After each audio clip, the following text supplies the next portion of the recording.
Good morning, all. Good morning, ma'am. Hi.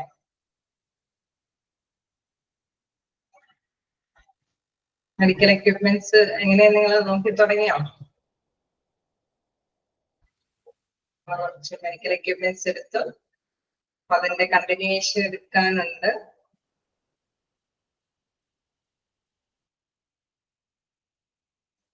നിങ്ങൾ എങ്ങനെ വായിച്ചു നോക്കിയായിരുന്നോ എക്യുപ്മെന്റ്സ്? ഓക്കെ. അപ്പോ എല്ലാം തന്നെ വലിയ കുഴപ്പമില്ലാതെ തന്നെ ക്യാച്ച് ചെയ്ത് എന്തെങ്കിലും ഡൗട്ടുകൾ ഉണ്ടോ? കഴിഞ്ഞു പോയതിന് എടുത്തു പോയതിന് എന്തെങ്കിലും ഡൗട്ടുകൾ ഉണ്ടോ? ഏതെങ്കിലും എക്യുപ്മെന്റ്സിനെ കുറിച്ച് വീണ്ടും പറയേണ്ടതുണ്ടോ?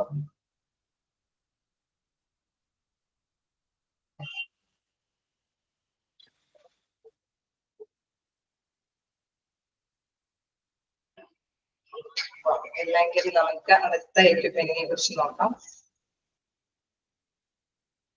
നെക്സ്റ്റ് എക്യുപ്മെന്റ് ഏതാണ്? നമ്മുടെ EEG. ഇതാണ് EEG എന്ന് പറയുന്നത്. നമ്മൾ കണ്ടായിരുന്നല്ലേ, എക്കോ ടെസ്റ്റ് കണ്ടു. അതിനുശേഷം എക്കോ ടെസ്റ്റിന്റെ നിങ്ങൾ ഓക്കെ ആണല്ലോ അല്ലെ? കഴിഞ്ഞ് അതുവരെയാണ് പറഞ്ഞു നിർത്തിയത് അല്ലേ? ഓക്കെ അല്ലേ? നമ്മൾ EEG തുടങ്ങിയല്ലേ എടുക്കേണ്ടത്? Okay.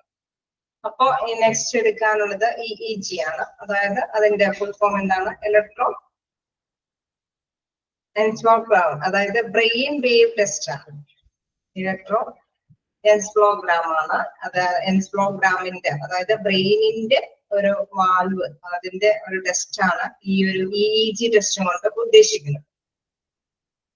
Electro encephalogram, electro encephalogram. Spelling വേണമെങ്കിൽ ഞാൻ പറയാം. ENCEPHALOGRAM. ENCEPHALOGRAM.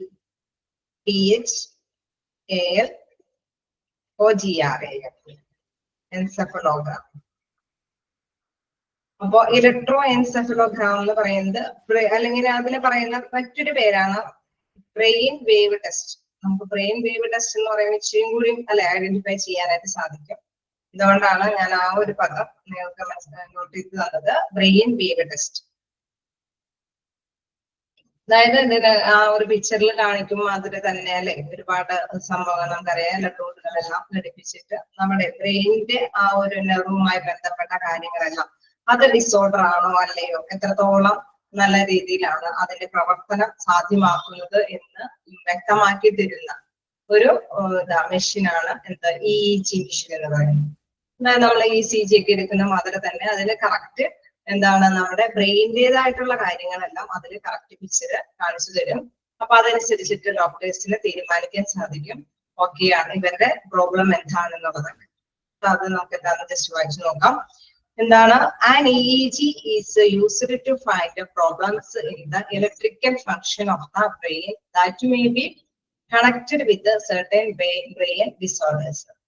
അതായത് നമ്മുടെ ബ്രെയിൻ എന്തെങ്കിലും സംഭവിക്കുന്നത് അല്ലെ, നമ്മുടെ മസ്തിഷ്കത്തിന് എന്തെങ്കിലും ഡിസോർഡർ സംഭവിക്കുകയാണെങ്കിൽ അത് എന്തുകൊണ്ടാണ് അങ്ങനെ സംഭവിച്ചത് എന്ന് കണ്ടുപിടിക്കാൻ വേണ്ടിയിട്ടുള്ള ഇലക്ട്രിക്കൽ ആയിട്ടുള്ള ഒരു മെഷീൻ ടെസ്റ്റ് ആണ് എന്തെന്ന് പറയുന്നത് EEG ടെസ്റ്റ് എന്ന് പറയുന്നത്. Okay, electro encephalogram. അപ്പൊ മസ്തിഷ്ക വൈകല്യങ്ങളുമായി ബന്ധപ്പെട്ടിരിക്കുന്ന തലച്ചോറിന്റെ വൈദ്യുത പ്രവർത്തനത്തിന് പ്രശ്നങ്ങൾ കണ്ടെത്താൻ വേണ്ടിയിട്ടുമാണ് ഈ ഒരു മെഷീൻ ഉപയോഗിക്കുന്നത്. The measurement given by an EEG are used to verify various conditions including seizure disorder such as epilepsy, head injury. Epilepsy എന്ന് വെച്ച് കഴിഞ്ഞാൽ എന്താണ്? അപസ്മാരം. നമ്മൾ ചില പേഴ്സൺസിന്റെ അപസ്മാര കാര്യങ്ങൾ കണ്ടിട്ടുണ്ടാവും അല്ലെ, ചിലരെങ്കിലും നേരിട്ട് കണ്ടിട്ടുണ്ടാവും അപസ്മാര രോഗികൾ എന്താണ് കാണിച്ചു കൂട്ടുന്നത്.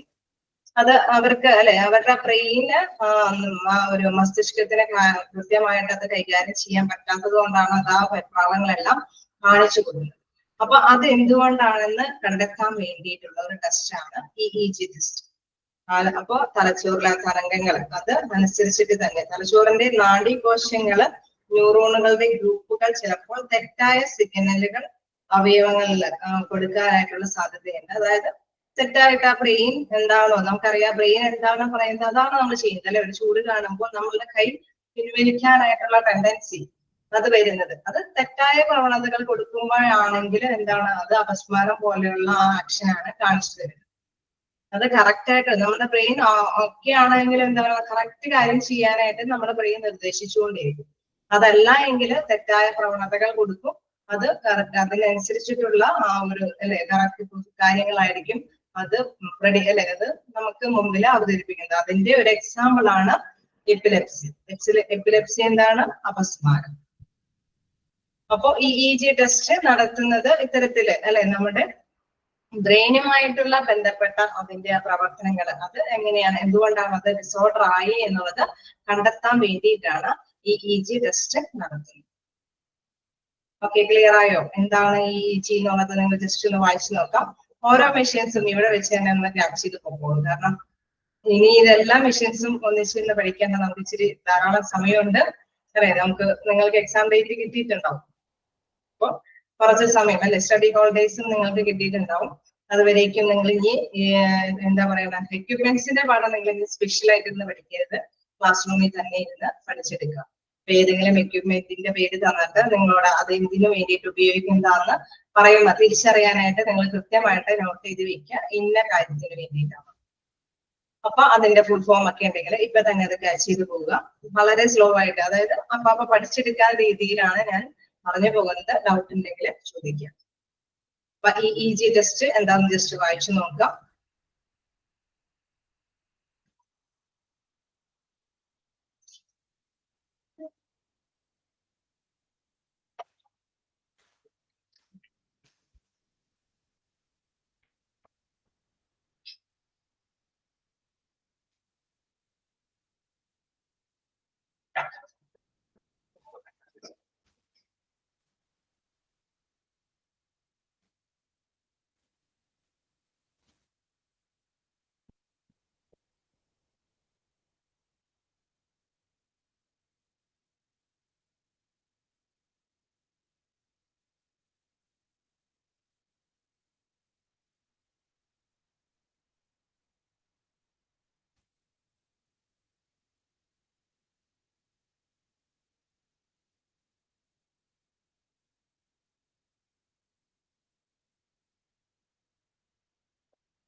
EEG ഓക്കെ അല്ലേ? ഞാൻ നെക്സ്റ്റ് എന്താ പറയാ ഓക്കെ എന്താണ് നെക്സ്റ്റ് എന്ന് പറയുന്നത് ഒഫ്താൽമോസ്കോപ്പ്.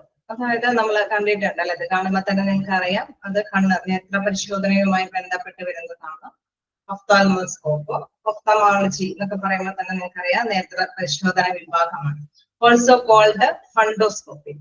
ഫണ്ടോസ്കോപ്പി അല്ലെങ്കിൽ ഒഫ്താൽമോസ്കോപ്പ് എന്നതുകൊണ്ട് ഉദ്ദേശിക്കുന്നത് is a test which permits a health professional to watch inside the funds of the eye and other structure using an ophthalmoscope fundoscope. അതായത് ഇതിന്റെ പ്രത്യേകത അതായത് നമ്മുടെ കണ്ണിന്റെ നമുക്കറിയാം അതിന്റെ റെറ്റിനയും അതിന്റെ എല്ലാ കാര്യങ്ങളും ഉണ്ട് അല്ലെ. നമ്മൾ ജസ്റ്റ് നോക്കുമ്പോൾ കണ്ണ് മാത്രമേ കാണുന്നുള്ളൂ. അതിനുള്ളിലേക്ക് അതിൻ്റെതായിട്ടുള്ള ഭാഗങ്ങളൊക്കെ ഉണ്ട്. അതിൽ എന്തൊക്കെയും കാര്യങ്ങളൊക്കെ അല്ലെ എന്തെങ്കിലുമൊക്കെ വേരിയേഷൻ ഉണ്ടോ പേശികളുണ്ടോ അതുമായി ബന്ധപ്പെട്ട എന്തെങ്കിലും കാര്യങ്ങളൊക്കെ കണ്ടെത്താൻ വേണ്ടിയിട്ടാണ് ഈ ഒഫ്താൽമോസ്കോപ്പ് ഉപയോഗിക്കുന്നത്. അതായത് നേത്ര പരിശോധനയ്ക്ക് വേണ്ടിയിട്ട് അതിന്റെ ഇന്നർ ഉള്ളിലേക്ക് ഇറങ്ങി അവിടുത്തെ ഞരമ്പുകൾക്കും കാര്യങ്ങൾക്കൊക്കെ എന്തെങ്കിലുമൊക്കെ മാറ്റേഴ്സുകളോ അല്ലെ അത് തന്നെ എന്തെങ്കിലും മാറ്റങ്ങൾ നമുക്കറിയാം. ഷോർട്ട് സൈറ്റ് ലോങ് സൈറ്റ് അതേമാതിരി തന്നെ അല്ലെ ഗ്ലോക്കോമ അങ്ങനെ വ്യത്യസ്ത രോഗങ്ങളെല്ലാം നമ്മുടെ കണ്ണുമായി ബന്ധപ്പെട്ടുള്ളതാണ്. അപ്പൊ അതുമായി ബന്ധപ്പെട്ട കാര്യങ്ങൾ ഗ്രഹിക്കുന്നതിന് വേണ്ടിയിട്ട് എന്താണ് ഇത്തരത്തിലുള്ള ടെസ്റ്റിന്. അപ്പൊ ഇതിന്റെ ഈ ടെസ്റ്റിന്റെ പ്രത്യേകത എന്താണ്? നമ്മള് അല്ലെ സാധാരണയായിട്ട് നമുക്കറിയാം ഹോസ്പിറ്റലൊക്കെ ചെല്ലുമ്പോൾ നമ്മളുടെ അല്ലെ താടിയോട് ചേർന്ന് അത് അവിടെ മുട്ടിച്ചിട്ടായിരിക്കും അവര് ആ രണ്ട് നമ്മുടെ കണ്ണുകളും ഒരു സൈഡിൽ തന്നെ അവർക്ക് വീക്ഷിക്കാനായിട്ട് സാധിക്കും. നമ്മുടെ രണ്ട് കണ്ണുകളുടെ പ്രവർത്തനം ചിലപ്പോൾ അല്ലെ ഓരോരുത്തരും ഓരോ സെപ്പറേറ്റ് തന്നെ അത് നോക്കി വ്യക്തമാക്കിയിട്ട് എന്താണെന്ന് അവര് ഐഡന്റിഫൈ ചെയ്യും എന്തും ബുദ്ധിമുട്ടാണ് എന്നുള്ളത്. അപ്പൊ ophthalmoscope also called fundoscopy is a test which permits a health professional to watch inside the funds of the eye. അതായത് ഫണ്ടസ് എന്ന് പറയുന്നത് അതിന്റെ ആ ഒരു നമ്മുടെ കണ്ണിന്റെ ഉൾവശം അല്ലെ അതിന്റെ അവയവങ്ങളുമായി ബന്ധപ്പെട്ട ഭാഗങ്ങളാണ്. അത് കണ്ടെത്താൻ വേണ്ടിയിട്ട് അവിടെ പരിശോധിക്കാൻ വേണ്ടിയിട്ടാണ് ഇത്തരത്തിലുള്ള ഒഫ്താൽമോസ്കോപ്പ് ഉപയോഗിക്കുന്നത്. Then structure using an ophthalmoscope or fundoscope. It is performed as a part of an eye examination and may be performed as part of a customary physical examination. അതായത് സാധാരണയായിട്ട് നമ്മുടെ കസ്റ്റമർ എന്ന് പറഞ്ഞാൽ സാധാരണ രീതിയിൽ നമ്മുടെ ഫിസിക്കൽ ടെസ്റ്റിന് വിധേയമാക്കുമ്പോഴെല്ലാം ഇത്തരത്തിലുള്ള നമ്മുടെ കണ്ണിന്റെ പരിശോധന, നേത്രവിഭാഗ പരിശോധനയും നടത്തിക്കൊണ്ട് പോകാറുണ്ട്.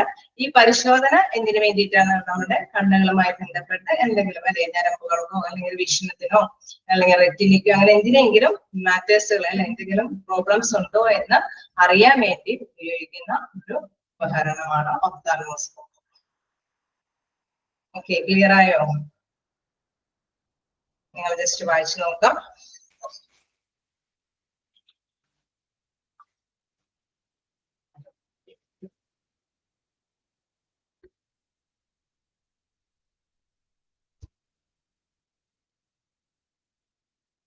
പേരുകളെല്ലാം ഒന്ന് ക്യാച്ച് ചെയ്തു കേട്ടോ. ഇപ്പൊ തന്നെ അത് എന്താണ് ഫണ്ടോസ്കോപ്പ്, അതായത് ഒഫ്താൽമോസ്കോപ്പ്, നെക്സ്റ്റ് അല്ലെ EEG, അതിന്റെ ഫുൾ ഫോം എന്താണ്, ഇതൊക്കെ ജസ്റ്റ് ഇപ്പൊ തന്നെ പഠിച്ചു പോക്കോളൂ. അപ്പൊ അതിനോടനുസരിച്ചിട്ടുള്ള ഒരു അല്ലെ എക്സാമ്പിൾ ഉണ്ട്, എപ്പിലെപ്സി, അതൊക്കെ അല്ലെ. ആ പേരുകളെല്ലാം നിങ്ങൾ അപ്പൊ ക്യാച്ച് ചെയ്ത് പോകും. അപ്പൊ നിങ്ങൾക്ക് പിന്നീട് സമയം ഇതിനു വേണ്ടി ചെലവഴിക്കേണ്ടി വരില്ല. കാരണം ഇനി നിങ്ങൾ എക്സാമിന് വേണ്ടി പ്രിപ്പയർ ചെയ്തുകൊണ്ടിരിക്കുകയാണ് അല്ലെ. അപ്പൊ എന്തായാലും ക്ലാസ്സിൽ കയറുമ്പോ ഇതിന്റെ എക്യുപ്മെന്റ്സിന്റെ ഇത് അപ്പൊ എന്തായാലും നിങ്ങൾ ക്യാച്ച് ചെയ്ത് പോവാ.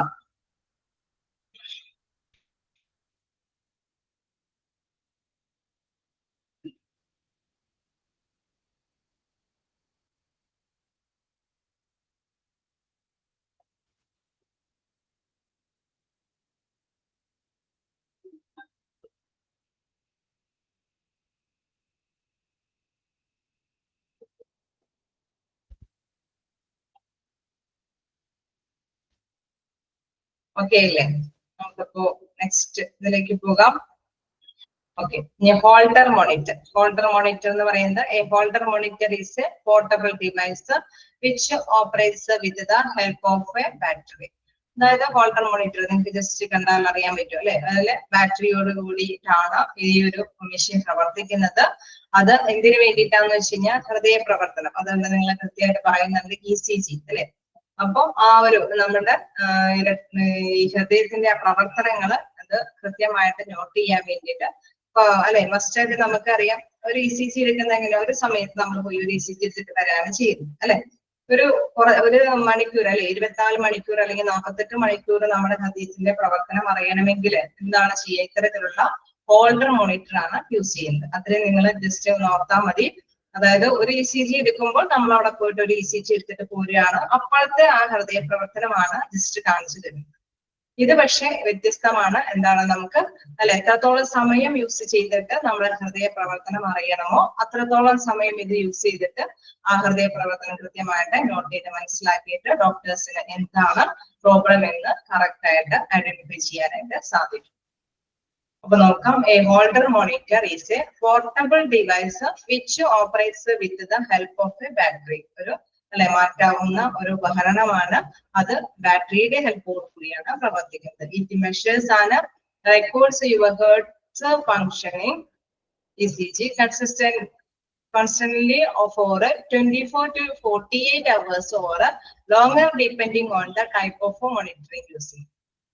അതായത് ഇത് അല്ലെ മോണിറ്റർ ചെയ്യാനായിട്ട് ഈ ഉപകരണം വ്യത്യസ്ത രീതിയിൽ ഉപയോഗിക്കാവുന്ന ഉപകരണമാണ്. ചിലതിങ്ങനെ അല്ലെ നമ്മുടെ സൈസ് അനുസരിച്ചിട്ടും അതിന്റെ ആ ഒരു പ്രവർത്തന രീതി അനുസരിച്ചിട്ടും ചിലപ്പോ ഒരുപാട് ടൈം അല്ലെ ചിലപ്പോ 24 മണിക്കൂറിന്റെ ആവശ്യകത ഉണ്ടാവുള്ളൂ. ചിലപ്പോ 48 അവേഴ്സും എന്താണ് നമ്മൾ മോണിറ്റർ ചെയ്യണമെന്നുണ്ടാവാം. ചിലപ്പോ അതിൽ കൂടുതൽ എന്താണോ എത്രത്തോളം അല്ലെ ഡോക്ടർ ഡിസൈഡ് ചെയ്യാണ് എത്രത്തോളം സമയം ഇദ്ദേഹത്തിന്റെ നമ്മുടെ ഹേർട്ടിന്റെ ഫങ്ഷൻ കൃത്യമായിട്ട് അറിയണമെന്നോ ഉണ്ടോ അത്രത്തോളം രീതിയിൽ അത് അറിയാൻ വേണ്ടിയിട്ട് വ്യത്യസ്ത തരത്തിലുള്ള നമ്മുടെ ഹോൾഡർ മോണിറ്റർ ഉപയോഗിക്കാവുന്നതാണ്. അതായത് ഹോൾഡർ മോണിറ്റർ വ്യത്യസ്ത തരമുണ്ട്. അത് നമ്മൾ എത്രത്തോളം സമയം അതിനെ കുറിച്ച് അറിയണം എന്നതിന്റെ മെത്തേഡില് അല്ലെ ആ രീതിക്ക് അനുസരിച്ചിട്ട് മാറ്റമുണ്ട് എന്നുള്ളതാണ്. പിന്നെ വീണ്ടും പറയുന്നുണ്ട് depending on the type of monitor user the instrument has the size of a small camera. It has versed with the silver dollar size electrodes that fix to your skin. അതായത് കണ്ടോ ഇലക്ട്രോഡ്സുകൾ ഉണ്ട്, അതെല്ലാം നമ്മുടെ സ്കിന്നിലേക്കാണ്. അത് അല്ലെ നമ്മൾ ECG എടുക്കുമ്പോൾ ചെയ്യുന്ന മാത്രമേ തന്നെ അത് സ്കിന്നിലേക്ക് ചേർത്ത് വെച്ചേക്കുകയാണ് ആ ഇലക്ട്രോഡ്സുകൾ. അതനുസരിച്ചിട്ടാണ് സാധാരണ രീതിയിൽ മോണിറ്ററിൽ അതിന്റെ പ്രവർത്തനങ്ങൾ അല്ല മെഷീൻ ഓപ്പറേറ്റ് ചെയ്യുന്നതനുസരിച്ചിട്ട് പ്രവർത്തനങ്ങൾ സ്ക്രീനിൽ കാണിച്ചു തരുന്നത്. അത് ആ ഒരു വിസിബിൾ അത് മോണിറ്ററിൽ കാണിച്ചു തരുന്നതിന്റെ ആ രീതി അനുസരിച്ചിട്ടാണ് ഡോക്ടേഴ്സിന് കൃത്യമായിട്ട് ഈ വ്യക്തിയുടെ അതല്ലേ എങ്ങനെയാണ് ഹൃദയ പ്രവർത്തനം നടക്കുന്നത് എന്ന് മനസ്സിലാക്കാനായിട്ട് സാധിക്കുന്നത്. അപ്പൊ വ്യത്യസ്ത തരത്തിലുള്ള ഹോൾഡർ മോണിറ്റർ ഉണ്ട്. ഡോക്ടേഴ്സ് ഡിസൈഡ് ചെയ്യുന്ന എത്രത്തോളം സമയം ആ രോഗി ഈ മെഷീൻ ഉപയോഗിച്ചിട്ട് മോണിറ്ററിൽ അല്ലെ ആ ഇതുകളെല്ലാം കാണിച്ചു തരേണ്ടതുണ്ടോ, അത് ആ സമയക്രമത്തിനനുസരിച്ചിട്ട് മോണിറ്ററിന്റെ സൈസിലും ഒക്കെ വ്യത്യാസങ്ങൾ ഉണ്ടാവാം. ആ രീതി അനുസരിച്ചിട്ട് ഡോക്ടേഴ്സ് പറയുന്ന രീതി അനുസരിച്ചിട്ടുള്ള മോണിറ്റർ ഉപയോഗിച്ചിട്ടാണ് ഇത് കൃത്യമായിട്ട് ഐഡന്റിഫൈ ചെയ്യുന്നത്. ഓക്കെ, ജസ്റ്റ് ഒന്ന് വായിച്ചു നോക്കാം.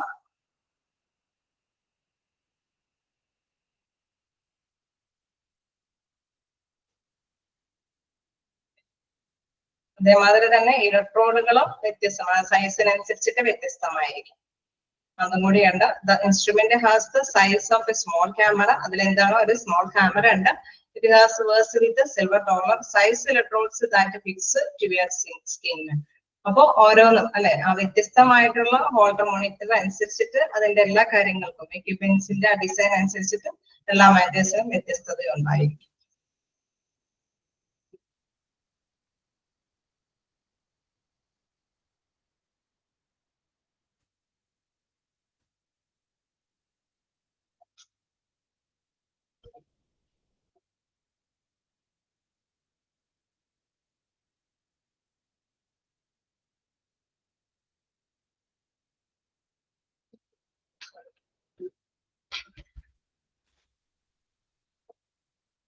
ഓക്കെ, ക്ലിയർ ആയോ?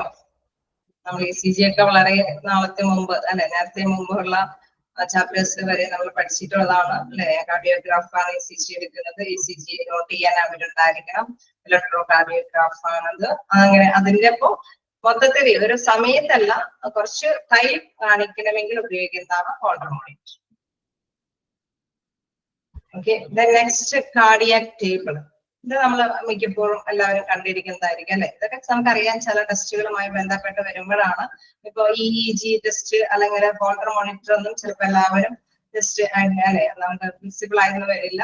പക്ഷെ ഒഫ്താൽമോസ്കോപ്പ് അല്ലെങ്കിൽ കാർഡിയക് ടേബിൾ എന്നൊക്കെ പറയുന്നത് എല്ലാവരും കണ്ടിരിക്കുന്ന സംഭവം തന്നെയാണ്. കാർഡിയക് ടേബിൾ എന്താണ് സാധാരണയായിട്ട് ഫുഡ് കഴിക്കാനൊക്കെ ആയിട്ട് അല്ലെ നേരിട്ട് കിടന്ന രോഗികൾക്കൊക്കെ നമുക്കറിയാം ജസ്റ്റ് ഒന്ന് എനിക്കിരുന്ന ഫുഡൊക്കെ കഴിക്കാൻ വേണ്ടിയിട്ടൊക്കെ ഉപയോഗിക്കുന്ന ഒരു ടേബിളാണ്. അതോടൊപ്പം തന്നെ കിടക്കാൻ വേണ്ടിയിട്ടും നമുക്ക് ഈ പില്ലോ വെച്ചിട്ട് ഇതിന്റെ മുകളിൽ വേണമെങ്കിൽ കയറി കിടക്കാനായിട്ട് റെസ്റ്റ് ചെയ്യാനായിട്ടും ഇത് ഉപയോഗിക്കാമെന്നുള്ളതാണ്. A table in the hospital for a patient's use when hospitalized. ഒരു ഹോസ്പിറ്റലൈസ്ഡ് അല്ലെ നമ്മൾ പേഷ്യന്റ് അഡ്മിഷൻ ഒക്കെ കിട്ടുമ്പോഴാണ് ഈ ടേബിളിന്റെ ആവശ്യകത വരിക. Bed table set in front with a pillow on it. Patients can incline forward and take rest. അതായത് നമുക്കറിയാം നമുക്ക് അല്ലെ ചുമയും ശ്വാസം മുട്ടൊക്കെയുള്ള പേഷ്യൻസ് ഒക്കെ ആണെങ്കിൽ അവര് തലവണയൊക്കെ വെച്ചിട്ട് ഇൻക്ലൈൻ എന്ന് വെച്ചാൽ ചെരിഞ്ഞ് കിടക്കാനൊക്കെ ആയിട്ട് അല്ലെ റെസ്റ്റ് ചെയ്യാനായിട്ട് നമ്മൾ ഈ ടേബിൾ ഉപയോഗിക്കാറുണ്ട്. Table set in front with a pillow on it. Patients can incline forward and take a rest. അതായത് ചെരിഞ്ഞ് കിടക്കാറുണ്ട് പില്ലോ ഒക്കെ വെച്ചിട്ട് അല്ലെ. അങ്ങനെ ക്രിട്ടിക്കൽ ആയിട്ടുള്ള അല്ലെ അങ്ങനെ ശ്വാസം മുട്ടമുള്ളവർക്കൊക്കെ ഈ രീതിയിൽ ടേബിളിന്റെ ഉപയോഗപ്രദമാക്കാം എന്നുള്ളതാണ്. Then table without a pillow is used for writing and meals. അതായത് പില്ലോ ഒന്നും ഇല്ലാത്ത സമയങ്ങളിലെല്ലാം ഭക്ഷണം കഴിക്കുന്നതിന് വേണ്ടിയിട്ടും എന്തെങ്കിലും എഴുതുന്നതിനൊക്കെ വേണ്ടിയിട്ടും ഈ ടേബിൾ ഉപയോഗപ്രദമാക്കാം. Used for patients with cardiac conditions and asthma. അതായത് കാർഡിയക് ആയിട്ടുള്ള അവസ്ഥയിലുള്ള പേഷ്യൻസ് അല്ലെങ്കിൽ ആസ്മ പോലെയുള്ള പേഷ്യൻസിനൊക്കെ പ്രധാനമായിട്ടും ഈ ടേബിൾ ഉപയോഗിക്കാറുണ്ട് എന്നുള്ളതാണ്. ജസ്റ്റ് വായിച്ചു നോക്കാം. നിങ്ങൾക്ക് അറിയാവുന്ന അല്ലെ നിങ്ങൾ കണ്ടിട്ടുണ്ടാവും മിക്കവാറും ഹോസ്പിറ്റലൊക്കെ ചില പേഴ്സൺസ് ഒക്കെ യൂസ് ചെയ്യുന്നത് വിസിബിൾ ആയിട്ട് കണ്ടിട്ടുണ്ടാവും. ജസ്റ്റ് ഒന്ന് വായിച്ചു നോക്കാം.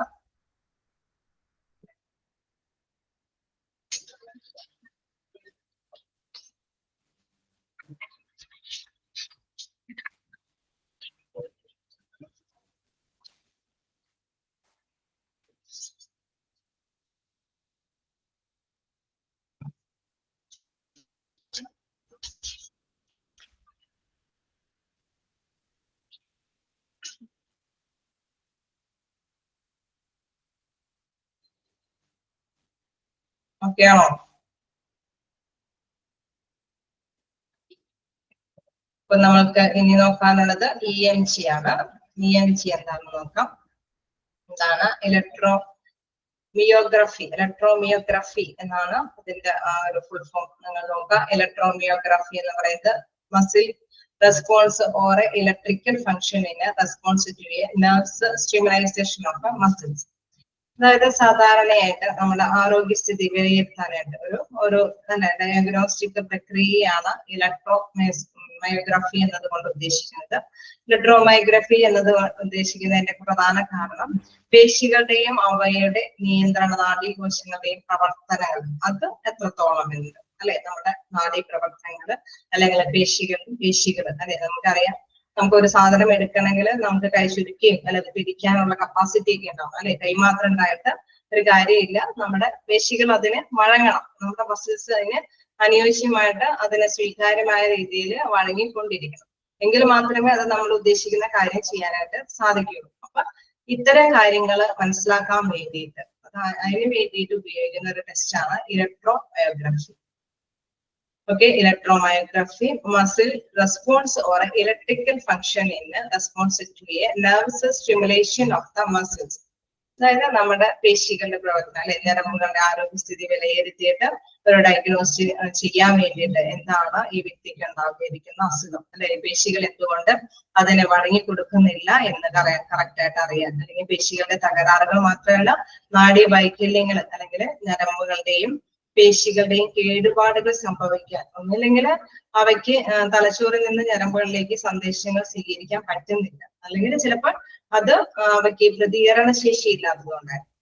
നമുക്കറിയാം, നമ്മൾ പറഞ്ഞ നേരത്തെ ഒരു സാധനം ചെയ്യരുതെന്ന് നമ്മളെ ബ്രെയിൻ നമുക്ക് നിർദ്ദേശിക്കുമ്പോൾ അതനുസരിച്ചിട്ടാണ് നമ്മൾ ഈ പ്രവർത്തനം ചെയ്യുന്നത്. ചിലപ്പോൾ ആ സന്ദേശങ്ങൾ സ്വീകരിക്കാൻ പറ്റാത്തതായിരിക്കാം, ചിലപ്പോൾ ശരീരത്തിന്റെ പേശികൾക്ക് അത് സ്വീകരിച്ചാലും അത് വഴങ്ങി കൊടുക്കാനായിട്ട് പറ്റാത്തതായിരിക്കും.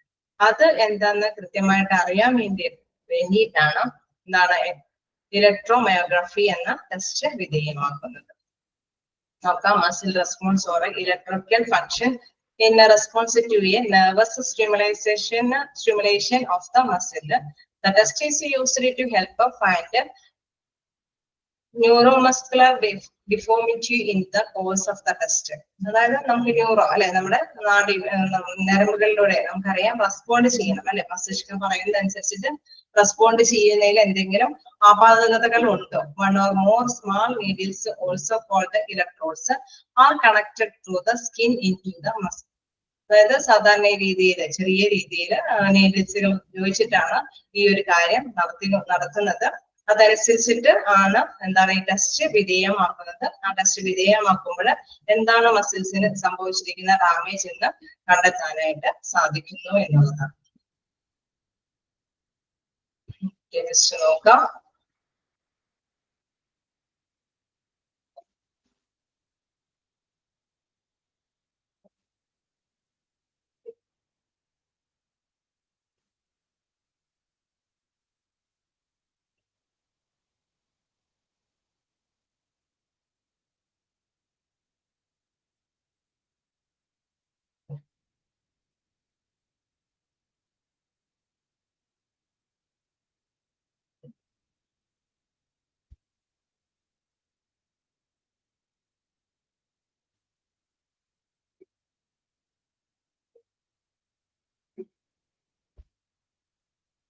അവിടെ ശ്രദ്ധിച്ചു വെക്കേണ്ട ഒരു കാര്യം എന്താണ്, രണ്ടു കാര്യമുണ്ട്.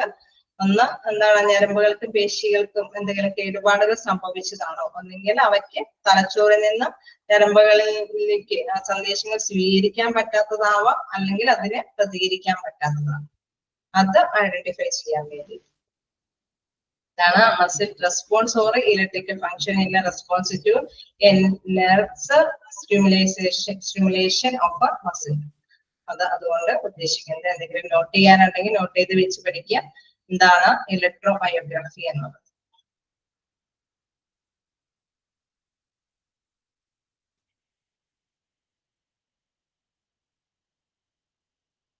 ഓക്കെ, നെക്സ്റ്റ് നമുക്ക് നോക്കാം.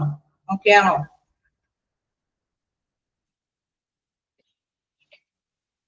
അപ്പൊ നമുക്ക് ഇനി നോക്കേണ്ടത് എയർവേ അല്ലെ. സാധാരണയായിട്ട് നമുക്ക് എയർവേ എന്ന് പറയുന്നത്, ബോഡിയുടെ എയർവേ എന്ന് പറയുന്നത് എന്താണ്? നോസ്, മൗത്ത്, അല്ലെ, നമ്മുടെ തൊണ്ട അല്ലെങ്കിൽ മൂക്ക്, വായ, ഇവയിലൂടെയാണ് നമുക്ക് അല്ലെ എയർ പാസ് ചെയ്യേണ്ടതായിട്ട് വരിക. അതിന്റെ ഫങ്ഷൻ അത് സുഖപ്രദമാക്കാൻ വേണ്ടിയിട്ടുള്ളതാണ് എയർവേ എന്നുള്ള ഒരു ഫെസിലിറ്റി പറയുന്നത്. It is a medical device called airway or adjunct. It is used to sustain or open a patients airway. അതായത് ഒരു പേഷ്യന്റിന്റെ എയർവേ എന്ന് പറയുന്ന മൂക്ക് തുറന്നിരിക്കുക, അല്ലെങ്കിൽ വായ തുറന്നിരിക്കുക, തൊണ്ട തുറന്നിരിക്കുക, അല്ലെ, അതിലൂടെയാണ് നമ്മൾ ശ്വാസങ്ങളെല്ലാം സ്വീകരിക്കുകയും നിശ്വാസങ്ങളെല്ലാം പുറത്തു വിടുകയും ചെയ്യുന്നത്. അപ്പൊ അത് സ്വീകരിക്കാനും പുറത്തു വിടാനായിട്ടുള്ള ആ ഒരു എയർവേ, അതിന്റെ പ്രവർത്തനത്തിന് വേണ്ടിയിട്ടാണ് എയർവേ എന്നുള്ള ഒരു ഇത് വരുന്നത്. It does this by preventing the tongue from warping the epiglottis which could prevent the person from breathing. അപ്പൊ അത് സാധാരണയായിട്ടുള്ള ഈ ഒരു ട്യൂബുകൾ അല്ലെ, വിവിധ തരത്തിലുള്ള ട്യൂബുകൾ ഇതിനകത്ത് കാണിച്ചിട്ടുണ്ട്. അത് നമുക്ക് വേണമെങ്കിൽ ഫുഡ് കഴിക്കാൻ വേണ്ടിയിട്ട്, നമുക്കറിയാം സ്വാഭാവികമായിട്ട് ഭക്ഷണം കഴിക്കാൻ പറ്റാത്തവർക്ക് ട്യൂബ് മുഖേനയായിരിക്കും. അതേമാതിരി തന്നെ ശ്വാസം എടുക്കാൻ പറ്റാത്തവർക്കും ട്യൂബ് മുഖേനയായിരിക്കും. അപ്പൊ ഏത് രീതിയിൽ നമ്മുടെ ഭക്ഷണം എടുക്കാനും നമുക്ക് ഉള്ള ഒരു ഓപ്പൺ എയർവേ എന്ന് പറയുന്നത് മൂക്ക്, തൊണ്ട, അല്ലെ, വായയാണ്. അപ്പൊ അവിടെ എന്തെങ്കിലും ബ്ലോക്കുകൾ ഉണ്ടെങ്കിൽ അതിനെല്ലാം ആ ബ്ലോക്ക് അകറ്റാനായിട്ട് എന്ത് യൂസ് ചെയ്യും? ഈ ട്യൂബുകൾ യൂസ് ചെയ്യും. അപ്പൊ ഫുഡ് എടുക്കാൻ വേണ്ടിയിട്ട് ട്യൂബ് യൂസ് ചെയ്യും. അതേമാതിരി തന്നെ അല്ലെ നമ്മുടെ ശ്വാസം അത് ക്ലിയർ ഔട്ട് ചെയ്യാൻ വേണ്ടിയിട്ട്, ശ്വാസതടസ്സം മാറാൻ വേണ്ടിയിട്ടൊക്കെ എന്താണ് നമ്മൾ ട്യൂബുകൾ യൂസ് ചെയ്യും. നമ്മൾ വ്യത്യസ്ത തരത്തിലുള്ള ട്യൂബുകൾ അല്ലെ അവിടെ എല്ലാം പഠിച്ചിരുന്നു. ഫുഡ് കൊടുക്കാൻ വേണ്ടിയിട്ട് റൈസ് ട്യൂബുകൾ, അതല്ലെങ്കിൽ നമ്മൾ എൻഡോട്രാക്കൽ ട്യൂബ് എന്നൊക്കെ പറഞ്ഞ അല്ലെ ശ്വാസം മുട്ടുള്ള വ്യക്തികൾക്ക് യൂസ് ചെയ്യുന്ന കാര്യങ്ങളെല്ലാം ജസ്റ്റ് നമ്മൾ കഴിഞ്ഞ ക്ലാസ്സിൽ ഡിസ്കസ് ചെയ്തതാണ്. അപ്പൊ ആ ഒരു ട്യൂബുകളെല്ലാം എന്താണ് എയർവേ എന്ന ഒരു ഇതിന്റെ കീഴിലാണ് വരുന്നത്. എല്ലാ തരത്തിലുള്ള ഓപ്പൺ ചെയ്ത് കിട്ടാൻ വേണ്ടിയിട്ട്, ബോഡിക്ക് ആവശ്യമായിട്ടുള്ള ഓപ്പൺ എയർ കിട്ടാൻ വേണ്ടിയിട്ട് വ്യത്യസ്ത തരത്തിലുള്ള കുഴലുകൾ നമുക്ക് യൂസ് ചെയ്യാമെന്നുള്ളതാണ്.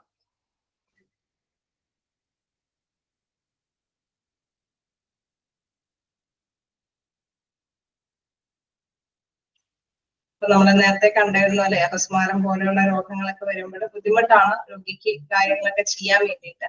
അപ്പൊ അങ്ങനെയുള്ള സന്ദർഭങ്ങളിലോ അല്ലെങ്കിൽ ഫുഡ് കഴിക്കാനായിട്ട് ബുദ്ധിമുട്ടുള്ള പേഷ്യൻസിനെല്ലാം തന്നെ ഇത്തരത്തിലുള്ള ട്യൂബിന്റെ ഉപയോഗം വരുന്നതാണ്. Prevent the person from breathing, പിന്നെ എന്താണ് എപ്പിലോപ്റ്റിസ്, അങ്ങനെയൊക്കെയുള്ള കണ്ടീഷനുകളിലെല്ലാം നമുക്ക് എന്താണ് ട്യൂബുകൾ യൂസ് ചെയ്യേണ്ടതായിട്ട് വരും.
ഓക്കെ, ക്ലിയർ ആയോ?